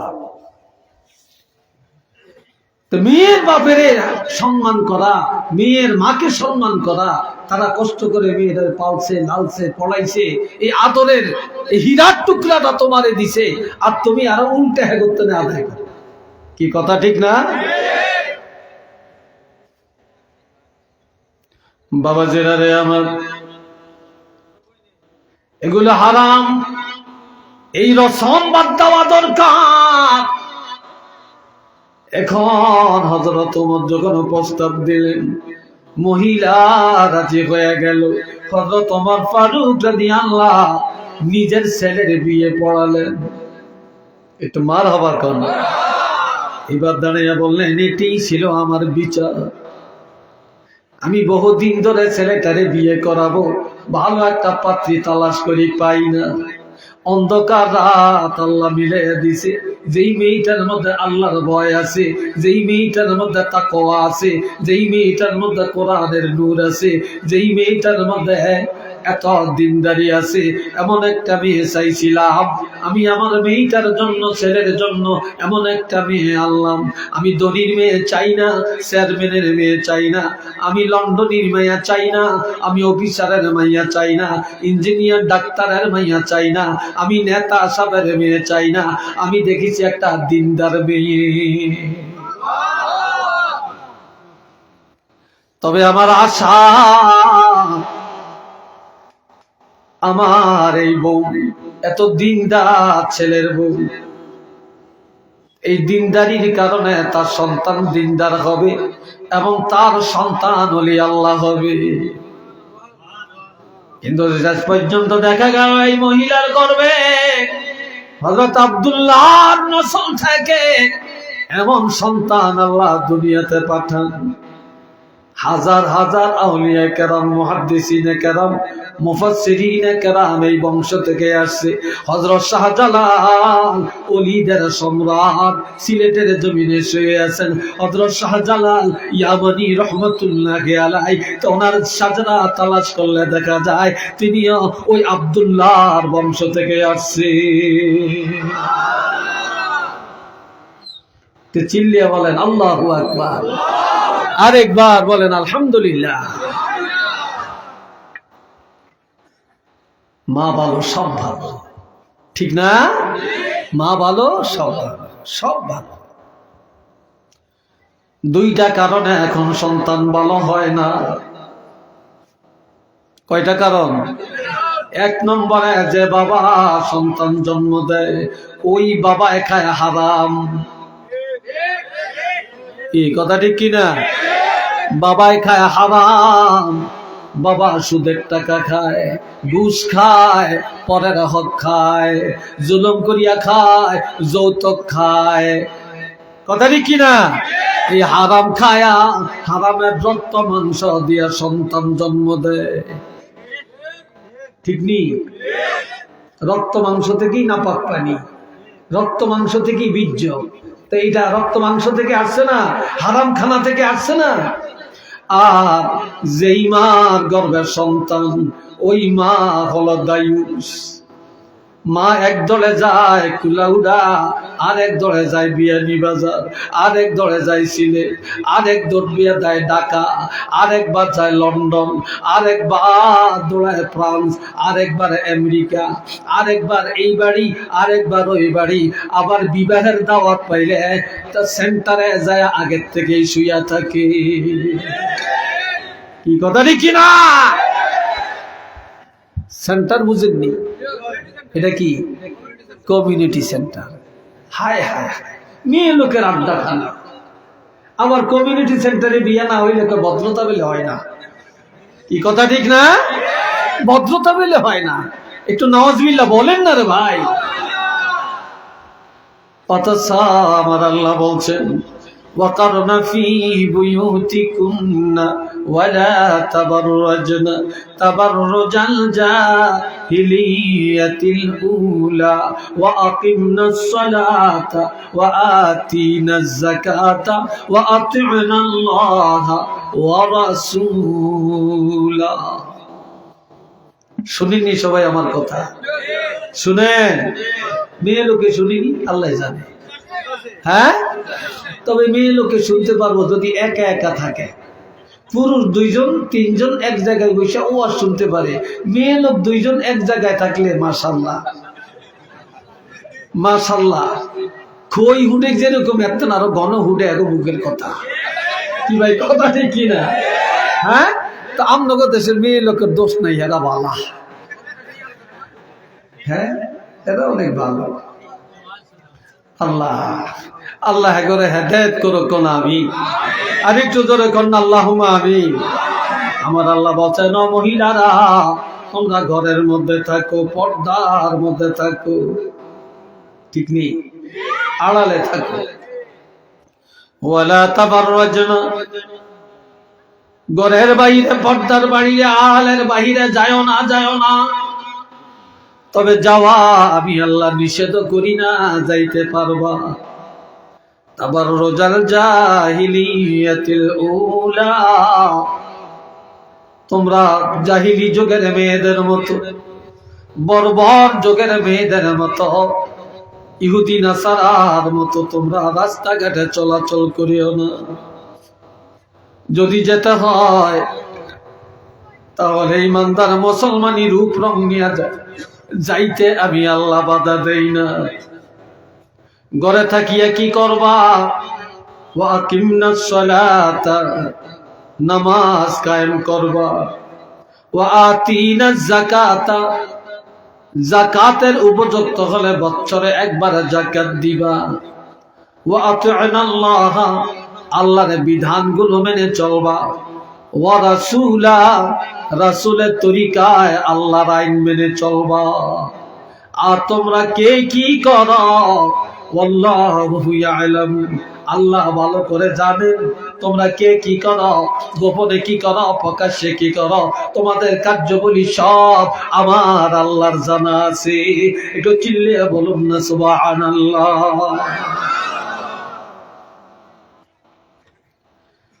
এই জন্য আমার ভাই, আল্লাহ, আমার আল্লাহ বলেন, আমি দুনিয়ার মানুষকে ওসিয়ত করলাম। কি করলাম? ওয়াসাইনাল ইনসানা, আমি আল্লাহ ওসিয়ত করলাম। কি ওসিয়ত? ওসিয়ত মানে আল্লাহর পক্ষ থেকে ওসিয়ত, এটা আল্লাহর একটা বিশেষ ওয়াদা। তারা যেন তাদের পিতা মাতার সাথে সৎ আচরণ করে, সুন্দর ব্যবহার করে। বিশেষ করিয়া ছেলেরা মেয়েরা যেন মার সাথে সৎ আচরণ করে। কেননা হামালাতুহু উম্মুহু কুরহা, মা কষ্টের পরে কষ্ট স্বীকার করিয়া, যন্ত্রণা ভোগ করিয়া এই সন্তানের 9 মাস 10 মাস গর্ভে বহন করে রাখছে। আমি আপনি যখন মায়ের গর্ভে ছিলাম তখন মা ঋতুস্রাব আল্লাহ বন্ধ করে দিলেন। মায়ের না পাকখানা গুলা একটা তারের মাধ্যমে সন্তানের সরবরাহ করায়া মায়ের পেটের মধ্যে লালন পালন করে। আর অনেক মা রক্ত শূন্যতায় পড়ে যায়, অনেক মা মারাও যায়। সন্তানের গর্ভে যায় মা লজ্জায় কারো ঘরে কারো বাড়িতে যায় না, বাপের বাড়িও যায় না। মা দুনিয়া সব আরামে ঘুমায়, কিন্তু মা রাত্রে ঘুম যাইতে পারে না। একবার বসে আবার শোয়, সন্তান নড়াচড়া করে, মার কষ্ট হয়। আবার এই রাত্রিবেলায় বাবা ঘুমায়, মা ঘুমায় না। মা আল্লাহর দরবারে চোখের পানি ছেড়ে ছেড়ে কান্দে আর বলে, আল্লাহ, সব দুঃখ যন্ত্রণা ভোগ করে নিব, তবে আমার গর্ভের ফসল রে তুমি নষ্ট করিও না, ধ্বংস করে দিও না। এইভাবে মা কষ্ট করে করে 9 মাস 10 মাস এই সন্তানের গর্ভে বহন করলেন। এমন মায়ের সাথে কোনদিন অসৎ আচরণ করিও না, এমন মার কলিজায় আঘাত দিও না, এমন মায়ের সাথে বেয়াদবি করিও না। এরপরে হামালাতুহু উম্মুহু কুরহাও ওয়া ওয়াদাআতহু কুরহা, যেদিন সন্তান দুনিয়াতে আসার সময় হয়ে গেল, মার বেদনা শুরু হয়ে যায়, ব্যথা বেদনায় মা অস্থির।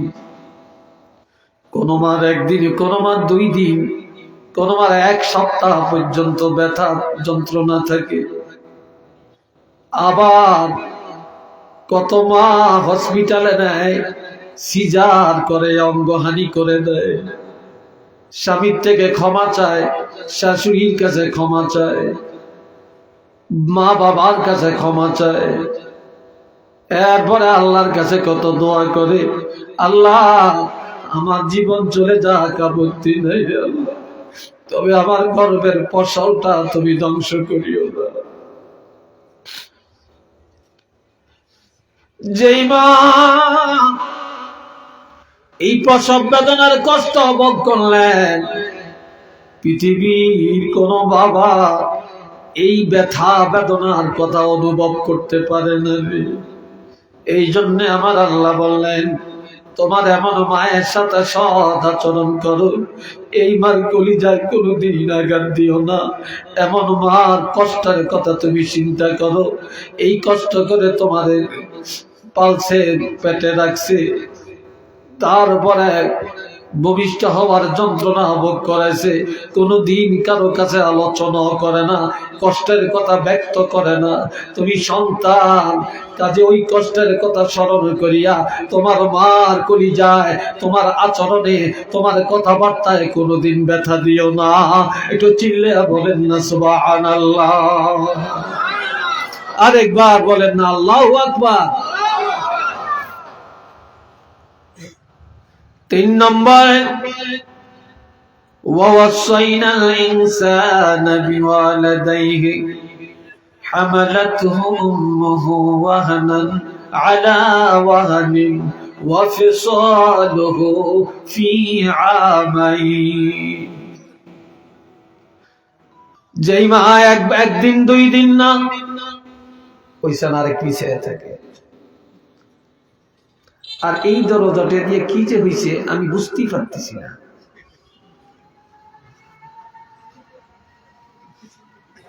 আবার হাসেন আপনারা, হাসেন আপনারা, এত উলাল আপনাদের অন্তরে।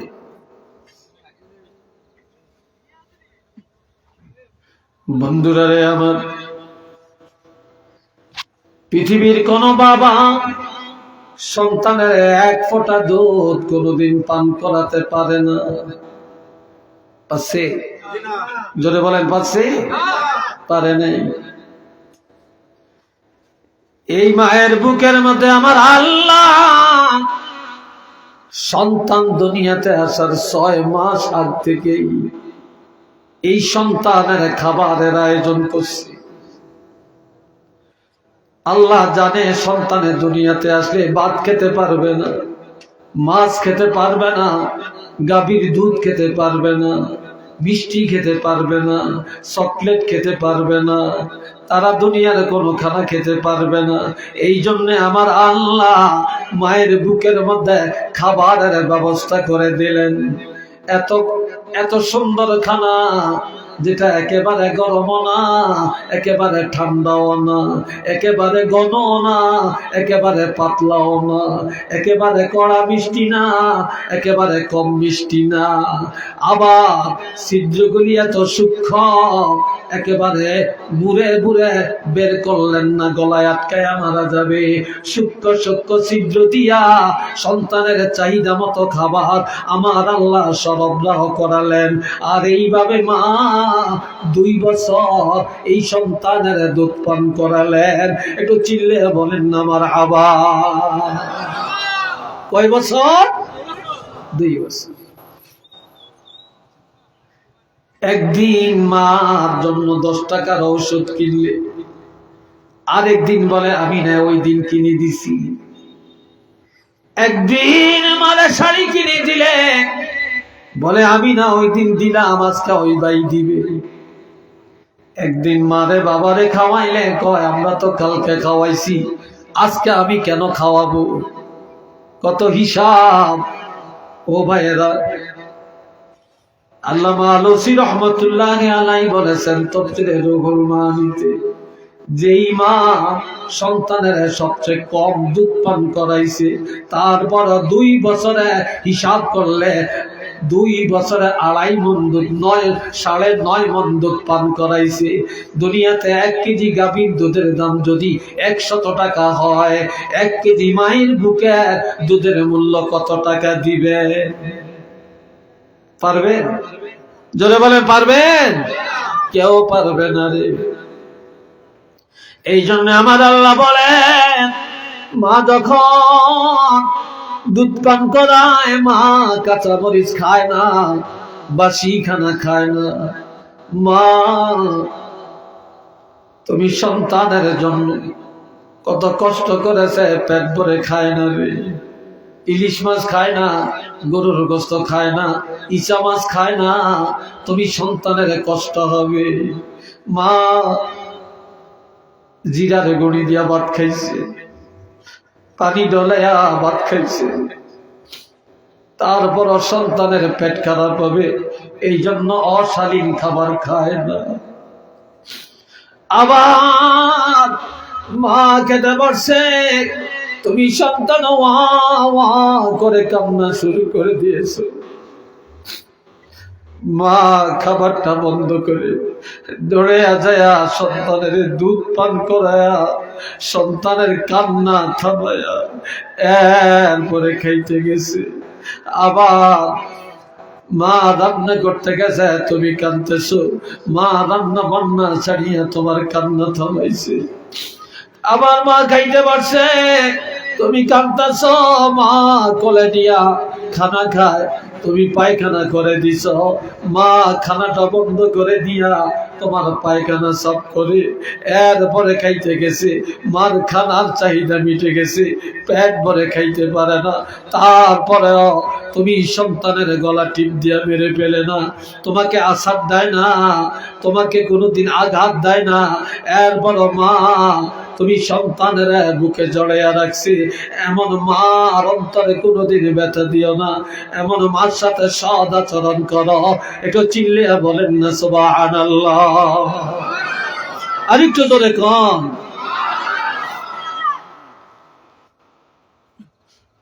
আল্লাহ।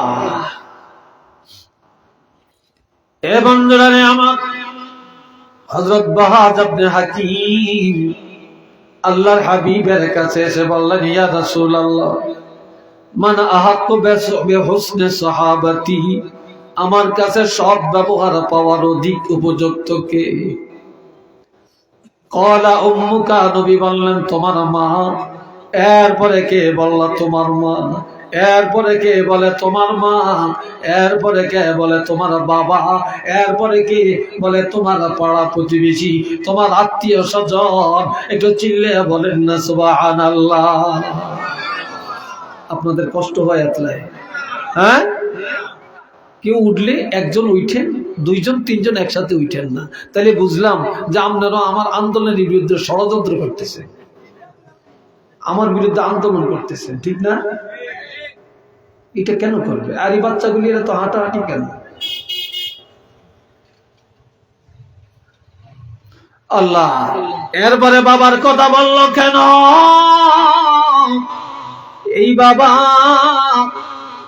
এই সন্তান তোমার মুখ দেখিয়া বাবার আরামের কথা বলে যায়। তুমি সন্তানের জন্য বাবা বাড়িটা করলো, তুমি সন্তানের জন্য ঘর করলো, তুমি সন্তানের জন্য ব্যবসা চললো, তুমি সন্তানের জন্য জায়গা জমিন চললো, তুমি সন্তানের জন্য লন্ডনে যায় রইল, তুমি সন্তানের জন্য বিদেশ পড়ে রইল, আর টাকা কামাই করে পাঠাইলো। এই বাবা কষ্ট করে লালন পালন করলেন, এই বাবা কাঁধে করে ডাক্তারের কাছে নিয়ে যায়, বাবা তোমাদেরকে চালায়, বাবা আরামের চিন্তা করে না, ভালো পোশাকের চিন্তা করে না, ভালো খাবারের চিন্তা করে না। সন্তানেরা আরামে থাকলে, সন্তান খাইয়া দেয়া থাকলে, সন্তান সুন্দর জামা কাপড় ব্যবহার করলে, সন্তান ভালো খাওয়া দাওয়া করলে বাবার আত্মতৃপ্তি হয়ে যায়।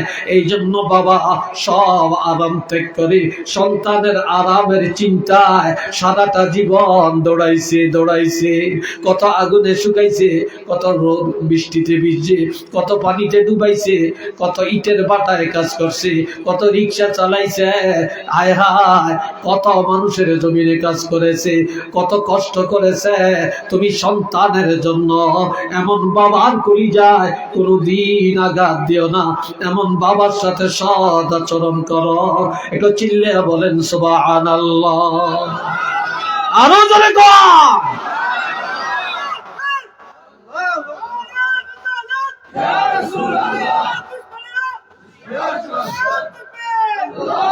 মাশাআল্লাহ, আল্লাহ কবুল করেন। একটু চিল্লে সবাই বলেন আমিন। আরেকটু জোরে কর। এই জন্য আমার আল্লাহ বলছেন, কষ্ট হয় আপনাদের? বিরক্ত লাগছে নাকি আপনাদের? কথা আরো কিছু চলবে নাকি? হ্যাঁ, রাজি আছেন? মাশাআল্লাহ। পর গড়ি চাই না, কয়টা বাজে সেলে? আরে কারবার তো শেষ হয়ে যেতেছে, কারবার তো শেষ হয়ে যেতেছে। হ্যাঁ, চলতো কি? এটার মধ্যে কি চাক্কা আছে নাকি? এটা চলবো কেমনি? হ্যাঁ, মাশাআল্লাহ। আল্লাহ কবুল করেন। আওয়াজ দিয়ে কোন আমিন। وقضى ربك ألا تعبدوا إلا إياه وبالوالدين إحسانا। একটু আলহামদুলিল্লাহ বলেন। আল্লাহ, তবে হুট করে উঠেন না। আমার এটি খুব বিরক্ত করা আমার কাছে। কেন কেন এটা কিচ্ছু, এটি হুদা, এটি বাজে কথা, এটি আমাদের ন্যাচারাল অভ্যাস হয়ে গেছে, আর কিছু। আসল কথা হয়েছে কি জানেননি? রসগোল্লা চেনেননি আপনারা? রসগোল্লা কি তিতা না মিঠা? হ্যাঁ, মিষ্টি। যে তার জিহ্বাওয়ালা তার কাছে খুব মিষ্টি। আর বিষম ক্ষেত্র জ্বর, টাইফয়েড জ্বর, এটা চিনেননি আপনারা? যে তার টাইফয়েড জ্বর হয়েছে, বিষম ক্ষেত্র জ্বর হয়েছে, এই জ্বর হইতে হইতে এটা জিহ্বাটাও নষ্ট হয়ে গেছে, মুখটা খারাপ হয়ে গেছে। এখন মিঠা দিলে লাগবো কি, মিঠা না তিতা? জোরে কর। আমরা এখন শয়তানি করতে করতে, বাতরামি করতে করতে, মিথ্যা বলতে বলতে, হারাম খাইতে খাইতে, গান শুনতে শুনতে, বাজনা শুনতে শুনতে, মোবাইলের ফেসবুক দেখতে দেখতে, শয়তানি করতে করতে এমন বিষম ক্ষেত্র হয়েছে। এখন কোরআন হাদিসের যত ভালো কথা এগুলি একদলের কাছে লাগে তিতা তিতা তিতা, মিঠা লাগে না, তিতা লাগে। এই জন্য খালি left right left right left right.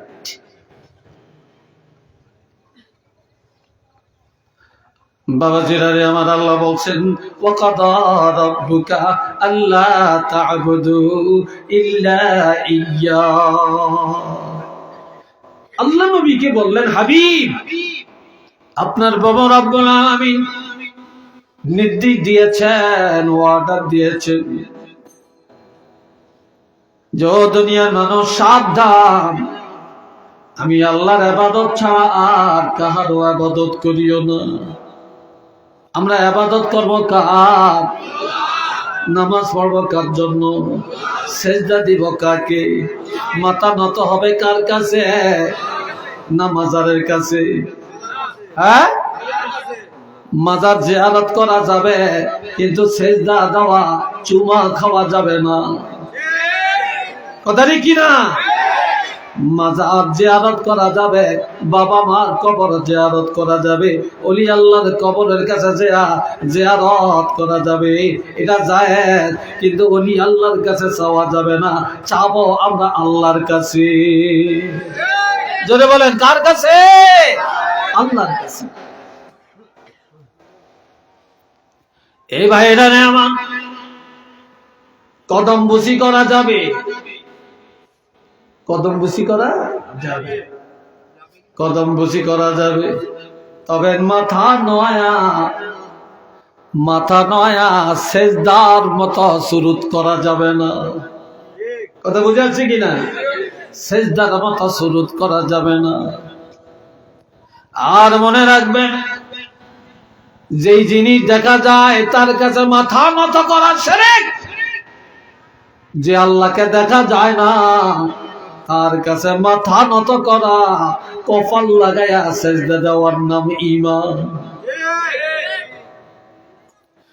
এরপরে বললেন ওয়াবিল ওয়ালিদাইনি ইহসানা, আগে আমি আল্লাহর ইবাদত, এরপরে আমি আল্লাহ অর্ডার দিলাম দুনিয়ার সব মানুষকে তারা যেন পিতা মাতার সাথে সৎ আচরণ করে, তাদের কলিজায় যেন ব্যথা না দেয়, তাদের সাথে যেন বেয়াদবি না করে, মা বাবার সাথে যেন সুন্দর আচরণ করে।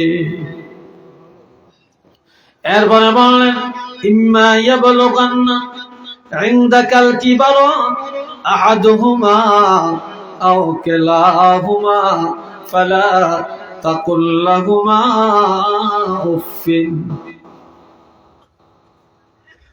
যখন পিতামাতা দুইজন অথবা দুইজনের একজনকে বৃদ্ধকালে পেয়ে যাবে, এই সময় পিতামাতার সাথে এমন আচরণ করা যাবে না যে আচরণে তারা মনে কষ্ট পাবে, বলবে, আহ বলবে, আফসোস করবে। কারো বাপ নাই মা আছে, কারো মা নাই বাবা আছে, অথবা কারো মাও আছেন বাবাও আছেন, কথা কি না? মাও আছেন বাবাও আছেন, দুইজনেই বুড়া। ছোট বাচ্চারা যেমন বাচ্চাকালে তাদের কথার মাপকাঠি নাই, চলার মাপকাঠি নাই, খাওয়ার মাপকাঠি নাই, পিতা মাতা যখন বুড়া হয়ে যাবে তখন তাদের মাপকাঠি কমে যাবে, শিশুর মতো হয়ে যাবে। তখন তাদের কথাবার্তায় তুমি মনে দুঃখ নেওয়া যাবে না, এমন আচরণ করা যাবে না যাতে তারা দুঃখ পাবে, আহ বলবে, আফসোস করবে, এমন আচরণ করা যাবে না। আওয়াজ দিয়া বলেন না সুবহানাল্লাহ। আওয়াজ দেওয়াই না,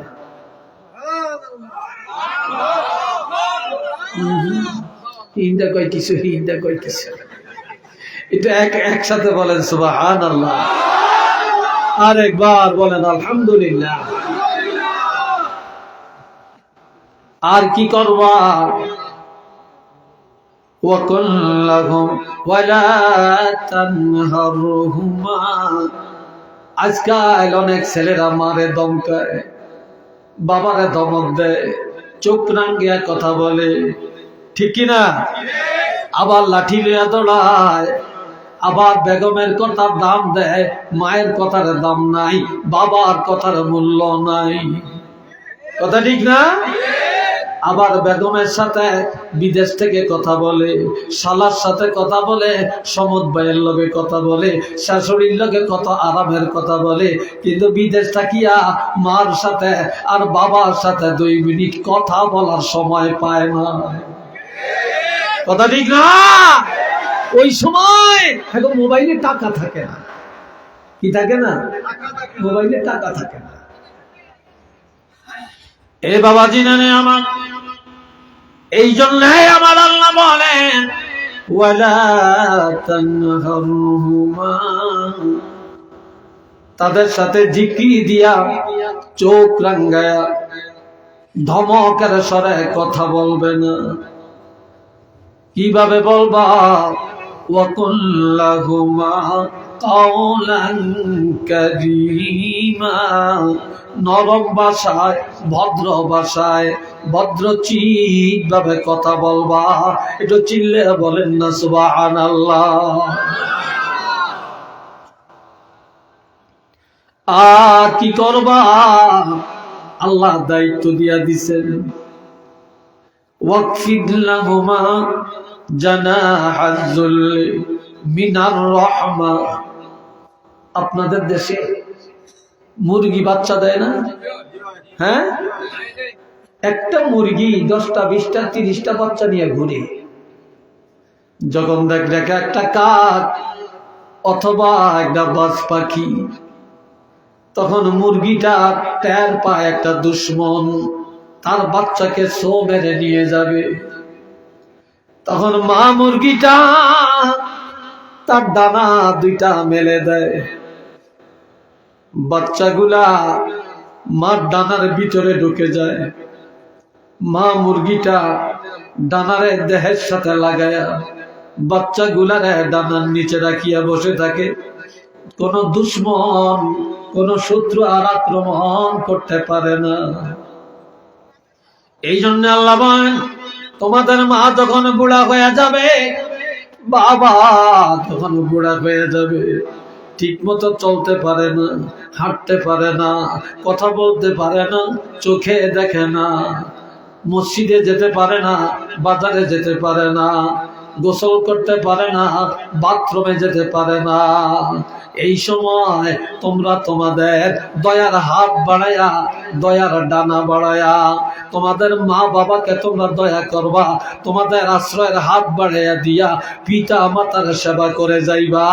একটু চিল্লে বলেন না আলহামদুলিল্লাহ, আরেকবার বলেন আলহামদুলিল্লাহ। আর তাদের জন্য দোয়া করবা। ওয়াকুর রব্বিরহামহুমা, বলে সবাই বলেন রব্বিরহামহুমা কামা রব্বায়ানি সগীরা। আল্লাহ, এই আমাদের রব, আমাদের মা বাপকে আপনি দয়া করেন, তাদেরকে রক্ষা করেন, যেভাবে আমাদের পিতা মাতা শিশুকালে আমাদেরকে দয়া করে লালন পালন করেছিলেন, আল্লাহ তুমিও আমাদের মা বাবাকে তেমনি ভাবে লালন পালন করো। আওয়াজ দিয়া বলেন আলহামদুলিল্লাহ। জেনে রাখবেন, মা বাবার জন্য দোয়া করলে সাথে সাথে দোয়া কবুল হয়ে যায়। পিতা মাতা সন্তানের জন্য যদি দোয়া করে, বিন্দু মাত্র দেরি হয় না, কবুল হয়ে যায়। মা বাপ যদি মনে কষ্ট হয়, বরদোয়া দেয়, এটাও কবুল হয়ে যায়। আবার পিতা মাতা যদি নেক দোয়া করে, এটাও কবুল হয়ে যায়। এই জন্য রাসূল বলেছেন, রিযার রাব্বি ফি রিযাল ওয়ালিদাইন ওয়া সাখাতুর রাব্বি ফিহি সাখাতিল ওয়ালিদাইন। পিতামাতা রাজি, আমার আল্লাহ রাজি। পিতামাতা বেজার, আমার আল্লাহ বেজার।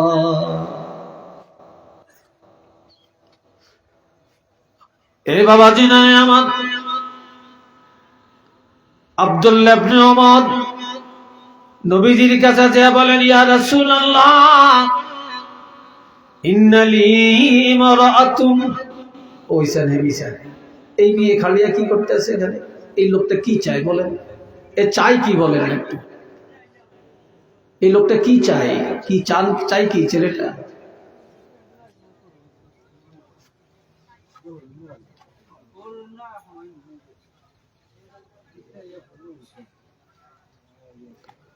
আল্লাহ, আমি আর 5-7 মিনিটের মধ্যে কথা শেষ করে দিব। অনেক টাইম হয়েছে, বিরক্ত লাগিয়ে উঠছে আপনাদের, আমিও বুঝতেছি। এটা মহাব্বতে পড়েন আল্লাহুম্মা, জোরে জোরে, সাইয়্যিদনা মাওলানা মুহাম্মদ ওয়া আলা আলি সাইয়্যিদনা।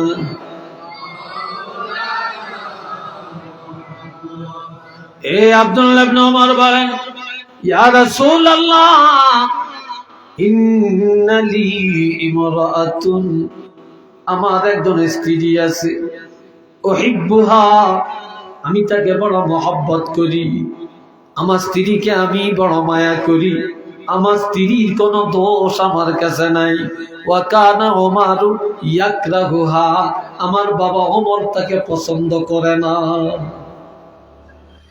আমার বাবা ওমর তাকে দেখতে পারে না, দেখতে তো পারেই না, বরং আমাকে অর্ডার দেয়, ফাকালা লি তাল্লিকহা, আমাকে বলে, ছেলে রে, আমি বাবারে যদি পাইতে চাও, আমাকে যদি খুশি রাখতে চাও, তোমার বউকে এখনই যায় তালাক দাও। আমি এখন কি করতে পারি? আমার স্ত্রী তো আমার কাছে ভালো, কিন্তু আমার আব্বার কাছে ভালো না।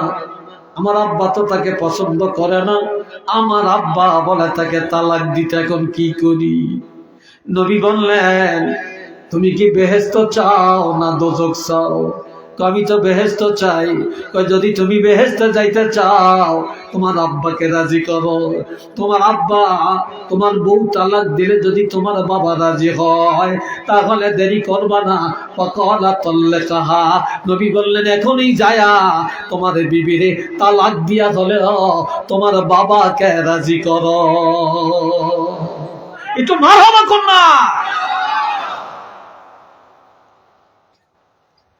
আবার বাড়িতে যায় ঘরে যে আছেন বেজাল লাগাবেন না যে সাতগুরুর হুজুরে ওয়াজ করছে, ঠিক নেই, ভেজাল লাগে না। এটা পিতা মাতার গুরুত্ব, তাদের খেদমতের গুরুত্ব, তাদের ওয়ার্ডারের গুরুত্বকে বুঝাবার জন্যই হাদিস। এ ভাইরানে আমার আল্লাহ قال عن ابن عباس رضي الله تعالى عنه قال رسول الله صلى الله عليه وسلم من أصبح مطيعا لله في والديه أصبح له بابان مفتوحان من الجنة وإن كان واحدا فواحدا إلى آخر الحديث। বিশেষ করে আমার কলিজার টুকরা যুবক ছেলেরা শুনবা, যুবকদের জন্য হাদিসটা অনেক গুরুত্বপূর্ণ। হযরত আব্দুল্লাহ ইবনে আব্বাস রাদিয়াল্লাহু বলেন, কারো যদি পিতা মাতা ঘরে থাকে রাতের অন্ধকারে বা দিনের যে কোনো টাইমে বাড়িতে যায়া প্রথমে মা কইয়া ডাক দেওয়া লাগবে, বাবার কাছে আগে যাওয়া লাগবে, তাদের চাহিদা মিটান লাগবে, কি প্রয়োজন খবর নেওয়া লাগবে। কই যে ছেলে বাড়িতে যায়া মার খবর নিয়া বাবার খবর নিয়া ঔষধ আসেনি, খাইছেননি, শরীরটা কেমন লাগে, আমি তো সারাদিন বাড়ি ছিলাম না, আপনাদের বৌমা ঠিক মতো খাওয়াইছিনি, গোসল করাইছিনি, ঔষধ দিয়া দিছিনি, কোনো অভাব আছে কিনা বলেন। বলেন তো রাত্রিবেলায় যায় ছেলে যদি মার বাবার কাছে কৌশল বিনিময় করে ওই পিতামাতা সন্তানের উপরে খুশি না বেজার? আরো আওয়াজ দেয়া বলেন। এই খুশি থাকা অবস্থায় মা বাপ ঘুমিয়ে গেল, আবার সকালবেলায় ঘুম থেকে জাগলো, ছেলে দৌড়ে যায় অথবা মেয়ে যায় বলো মা রাত কেমন গেল গো মা, ও বাবা রাতটা কেমন গেল, কষ্ট হয়েছে কিনা, সকালে কি চান, গরম পানি দেওয়া লাগবে কিনা, ওযু করছেন কিনা, কি নাস্তা খাবেন, কি প্রয়োজন। এবার বলেন সকালে ঘুম থেকে জাগার পরেও খুশি না বেজার? যে সন্তানের উপরে মা বাপ খুশি থাকিয়া ঘুমাইল, আবার সকাল বেলায় ঘুম থেকে জাগিয়া খুশি হয়ে গেল, ওই সন্তানের জন্য আমার আল্লাহ দুইটা জান্নাতের দরজা খুলে দেয়। আর যদি একজন রাজি হয় একটা জান্নাতের দরজা আমার আল্লাহ খুলে দিবেন। একটু চিল্লে বলেন না আলহামদুলিল্লাহ। আবার কিছু সন্তান বাড়িতে যায়, ছেলে যায়, মার কাছে যায় না, বাবার কাছে যায় না, মা বাপের খবর লয় না, ছেলে মেয়ে নিয়ে আনন্দ করে, শ্বশুর শাশুড়ি নিয়ে আনন্দ করে, মা কান্দে, বাবা কান্দে, এই কান্দতে কান্দতে মনের ব্যথা নিয়ে তাদের ঘুম এসে যায়। আবার সকাল বেলায়ও মার কাছে যায় না, বাপের কাছে যায় না, তাদের প্রয়োজন কি খবর নেয় না, তাহলে সকাল ঘুম থেকে জাগিয়া তাদের মনে কষ্ট। নবী বলেন ওমান আমসা আসিয়ান লিল্লাহি মান আসবাহ আসিয়ান লিল্লাহি ফি ওয়ালাদাইহি আসবাহ লাহু বাবানে মাফতুহান মিনান নার ওয়া ইন কানা ওয়াহিদান ফাওয়াহিদা। তাইলে ঘুম থেকে ঘুম গেল বেজার অবস্থায়, ঘুম থেকে জাগলো বেজার অবস্থায়, সাথে সাথে আমার আল্লাহ ওই সন্তানের জন্য 2টা জাহান্নামের দরজা খুলে দেয়। যদি একজন বেজার হয়, একটা জাহান্নামের দরজা খুলে দেওয়া হয়। একটু চিল্লিয়ে বলেন না নাউযুবিল্লাহ। এমন সময় একটা যুবক আসছে। যুবকটা এসে বলে, ইয়া রাসূলুল্লাহ, ওয়াইন কানা রাজুলুন ইয়া রাসূলুল্লাহ ওয়াইন যালামা। যুবক এসে বলল, ইয়া রাসূলুল্লাহ, পিতা মাতা যদি জুলুম করে, কি করে? জোরে কয়টা? আরো জোরে বলেন। পিতা মাতা যদি জুলুম করে, তাহলে সন্তান ওই পিতা মাতার সাথে জুলুম করলে অপরাধ হবে কিনা? এই জুলুমের অর্থ হলো পিতা মাতা তার বাড়ি থেকে তাড়াইয়া দিছে, ঘর করতে দেয় না, বাড়িতে ঢুকতে দেয় না, ঘর করার টাকা দেয় না, ব্যবসা করবার চালান দেয় না, লন্ডন পাঠায় না, আমার বউরে দেখতে পারে না, আমার সাথে খায় না, আমার কথা শুনে না। এমন পিতা মাতার সাথে যদি জুলুম করা হয় তাহলে অন্যায় হবে কিনা? তখন আল্লাহর হাবিব 3বার বলেন, ওয়াইন যালামাহু ওয়াইন যালামাহু ওয়াইন যালামাহু। যদিও তারা জুলুম করে, যদিও তারা জুলুম করে, যদিও তারা জুলুম করে, তুমি সন্তান অন্যায় করতে পারবা না, জুলুম করতে পারবা না।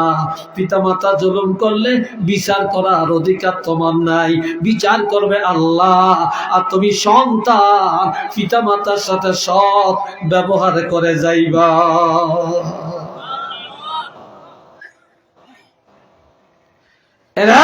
আমার যেই ঘরে যার মা যার বাবা, তার ঘরের মধ্যে আছে বাইতুল্লাহ। যেরকম কি আরো আসতে কম, তার ঘরের মধ্যে আছে বাইতুল্লাহ, অর্থাৎ মক্কা শরীফ তার ঘরের মধ্যে। এটা আল্লাহু আকবার জোরে কর।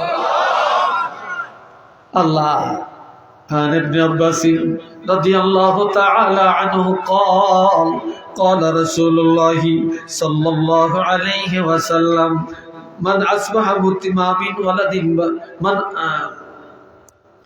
عن ابن عباس رضي الله تعالى عنه قال قال رسول الله صلى الله عليه وسلم ما من ولد بار ينظر إلى والديه نظر رحمته إلا كتب الله له لكل نظرة حجة مبرورة.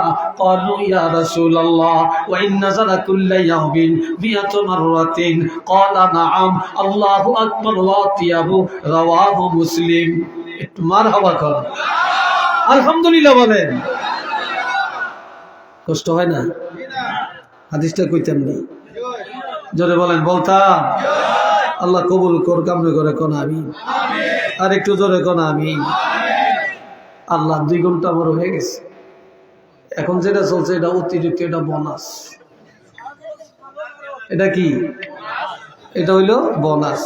আর আমার সিলেটে ওই স্যার কিরম দৌড় দিতেছে, এই ফেসব জড়িয়ে দিতেছে, হলে যান হলে তাড়াতাড়ি যান।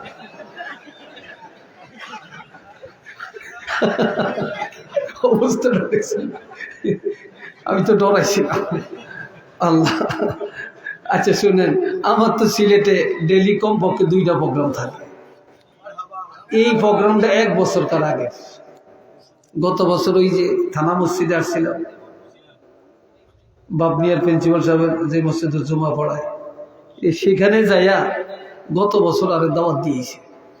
এই 1 বছরের মধ্যে এই দাওয়াত 1 বছরকার আগে আর কোনো দাওয়াত লই না। দাওয়াত আইছে অনেক দূরে, এই সিলেট, তারপরে ওই গোলাপগঞ্জ, ওই ওসমানীনগর, বালাগঞ্জ, বিশ্বনাথে, এই তারিখে এত দূরে মাহফিল লইয়া এখানে আবার আসবো কয়টায়? আমি আর কোনো প্রোগ্রাম লই না। এই জন্য আজকে আপনাকে একটা লই আসি।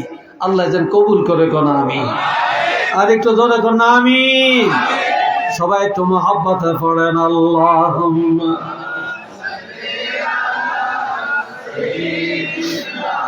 مولانا محمد